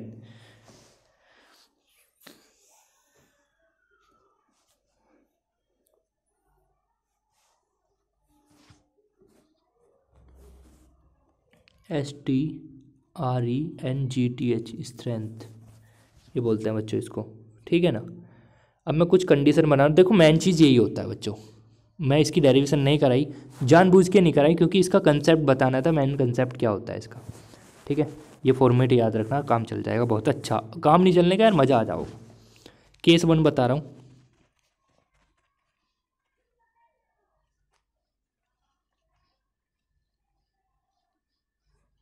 बच्चों केस 1 में क्या होगा, अगर P टेंस टू जीरो, मतलब जो वहाँ पे P लिखा हुआ अगर वो टेंस टू जीरो, तो बच्चों आपको पता है जो आपका पूरा वाला टर्म है साइन अल्फा वाला, वो जीरो हो जाएगा पूरा का पूरा। बचेगा क्या सर, बचेगा कोस अल्फा ए किसके बराबर, कोस के ए के बराबर, कोस से कोस हट जाएगा, तो अल्फा ए किसके बराबर आ गया बच्चों, के ए के। ठीक है बच्चों, अगर मैं दोनों यहाँ से, आपको पता है ए से ए कैंसिल हो जाएगा बच्चों, क्या आ जाएगा अल्फा बराबर के। अब हम क्या काम करते हैं, दोनों पक्षों को वर्क कर देते हैं। ठीक है बच्चों, दोनों पक्षों का जब हम वर्क कर देते हैं, और बच्चों एक बात ध्यान रखना, आपको पता है के बराबर क्या होता है, पता है सभी बच्चों को, के बराबर 2 पाई अपॉन लैम्डा। सबसे अच्छी बात ये 2020 के पेपर में पूछा गया था कि के किसके बराबर होता है। ठीक है ना, तो याद रखना के बराबर 2 पाई अपॉन लैम्डा होता है, तरंग संख्या बोलते हैं के को। ठीक है, अच्छा जो बच्चों अल्फा होता है, अल्फा अल्फा बराबर होता है आपका, देखो डेरिवेशन में हम निकाल, ये पूरी डेरिवेशन नहीं कर रहा मैं जानबूझ के, पर आपको इतना याद रखना है कि अल्फ़ा की एक वैल्यू होती है, अल्फ़ा की वैल्यू होती है 8 pi square ME upon H square. बच्चों बच्चों आपको पता है अल्फ़ा का मान ये रहा, के का, दोनों वैल्यू उठा के बच्चों हम यहाँ पे रख देते हैं इसमें। तो जैसे ही आप रखोगे, रख के देखना, रखोगे बच्चों, तो आपका आ जाएगा 8 पाई स्क्वायर। बच्चों ये अल्फ़ा स्क्वायर का मान होता है, सॉरी ये जो मैंने आपको वैल्यू बताई थी, ये अल्फ़ा स्क्वायर का मान बताया था मैंने। ठीक है, H स्क्वायर बराबर 2 पाई अपॉन लैम्डा का स्क्वायर करेंगे तो कितना आ जाएगा बच्चों, 4 पाई अपॉन लैम्डा का स्क्वायर। अब तुम कहोगे भैया लैम्डा का स्क्वायर क्यों नहीं करा, एक सेकेंड, 2 पाई लिख लो। अब इसको एक काम करो बच्चों, इसको 2 पाई लिख लेते हैं, एक सेकेंड, इसको बराबर 2 पाई अपॉन लैम्डा का स्क्वायर। ठीक है बच्चों, और आपको पता है भैया अगर मैं डुअल नेचर की उसकी बात करूँ, लैम्डा डी ब्रोगली तरंग दे रही है कि लैम्डा बराबर होता है बच्चों H upon P, H upon P होता है, ये वैल्यू यहाँ पे पुट कर सकते हैं हम। तो पुट करने पर आपको एक टाइप का इंटरफेस सामने आएगा, मैं बता रहा हूँ क्या आएगा, इस टाइप का आएगा 8 pi square ME upon H square बराबर 4 पाई स्क्वायर, यहाँ से आ जाएगा H स्क्वायर, क्योंकि वैल्यू पुट करेंगे कैंसिल पेंसिल हो जाएगा, मेन रिजल्ट आपका आ जाएगा E बराबर p²/2m। दोस्तों आपने देखा होगा ये जो फॉर्मेट होता है काइनेटिक एनर्जी का फॉर्मेट होता है। किसका होता है सर? ये काइनेटिक एनर्जी का फॉर्मेट होता है। तो लिख लेना, ये जो आपको दिखाना चाहता है ये चालक की प्रकृति को बताता है।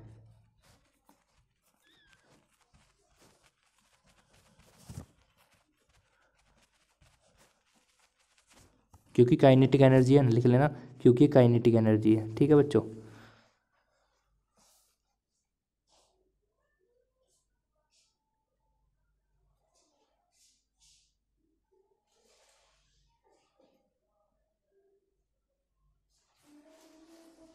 बच्चों इतना सब कुछ करने के बाद एक केस और बच रहा है, बस उसको भी कंप्लीट करते हैं। फिर नोट करते रहना, बस ये शर्त है आज के लिए। Case number 2, case number 2। तो बच्चों केस नंबर 2 होगा अगर p जो है वो आपका टेंस टू इन्फाइनाइट हो। तो बच्चों आपको पता है टेंस टू इन्फाइनाइट का मतलब क्या है कि जो आपका ये वाला जो साइन अल्फ़ा वाला होता है, जो आपका पद होता है, वो पूरा का पूरा जीरो हो जाएगा बच्चों। हो जाएगा नहीं हो जाएगा? तो हम ये बोल सकते हैं कि साइन अल्फ़ा a बराबर हो जाएगा बच्चों जीरो। ठीक है बच्चों, साइन अल्फ़ा बराबर हो जाएगा जीरो। और बच्चों आपको याद करो साइन की वैल्यू जीरो किस पे होती है? तो साइन अल्फ़ा a बराबर साइन की भैया जीरो वैल्यू होती है साइन n पाई पर। किस पर? साइन n पाई पर। तो साइन n पाई का और साइन से साइन खत्म हो जाएगा, तो अल्फ़ा a बराबर आ जाएगा बच्चों n पाई। ठीक है बच्चों। और बच्चों अगर मैं यहाँ से अल्फ़ा निकालना चाहता हूँ तो अल्फ़ा इजिकल टू आ जाएगा n पाई अपॉन a। और बच्चों आपकी किताब का एक क्वेश्चन यहाँ पे ये भी है कि बताइए कि भैया इसका फॉर्मेट क्या होता है। तो अल्फ़ा बराबर निकल के आता है n पाई अपॉन a। ठीक है बच्चों, अल्फ़ा बराबर n पाई अपॉन a। पर काम हमारा यहाँ पे ख़त्म नहीं होने वाला। हम क्या काम करेंगे? दोनों पक्षों का वर्क कर देंगे बच्चों, दोनों पक्षों का वर्क कर देंगे। फ़ायदा क्या होगा? क्योंकि हमको अल्फ़ा² का मान पता होता है पहले से ही।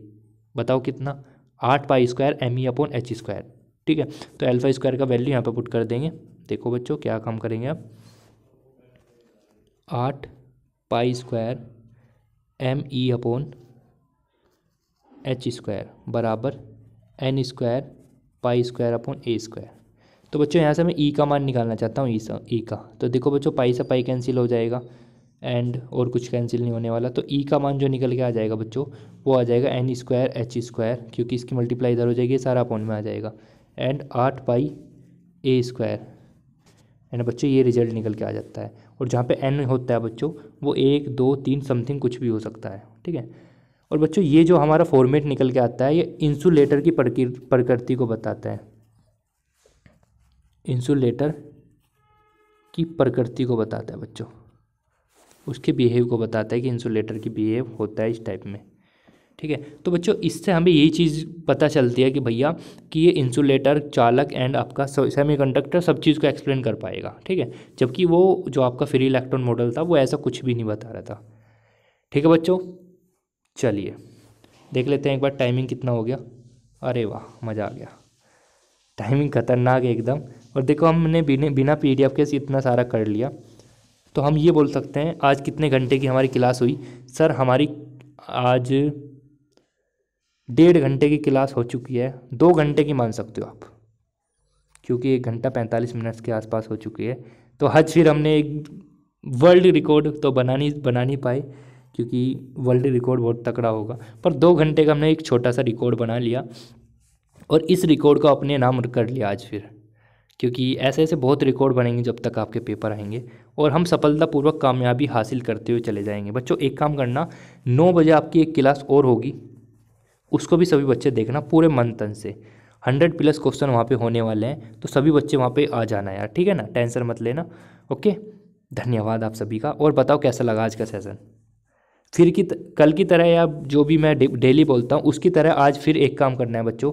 वो काम ये है, देखो मैंने आपको बताया 100+ क्वेश्चन होंगे आपके। तो बच्चों देखो ये रात को 9 बजे आपका सेशन चलेगा, रात को 9 बजे। इसमें जितनी भी यूनिट हमारी कंप्लीट हो चुकी है उसके 100+ क्वेश्चन होंगे। ठीक है, ओके। और लास्ट ईयर पेपर में आए हुए भी क्वेश्चन होंगे और किताब के क्वेश्चन भी होंगे, मिक्सअप हो 100+ क्वेश्चन। ठीक है बच्चों, और ये बताओ आज का सेशन आपको कैसा लगा? मज़ा आया या नहीं आया? बताओ कैसा लगा? थोड़ा यार ज़्यादा यहाँ पे हमें यार टॉपिक कवर करने थे, इस वजह से मैं ज़्यादा बात नहीं कर पाया आप सभी से।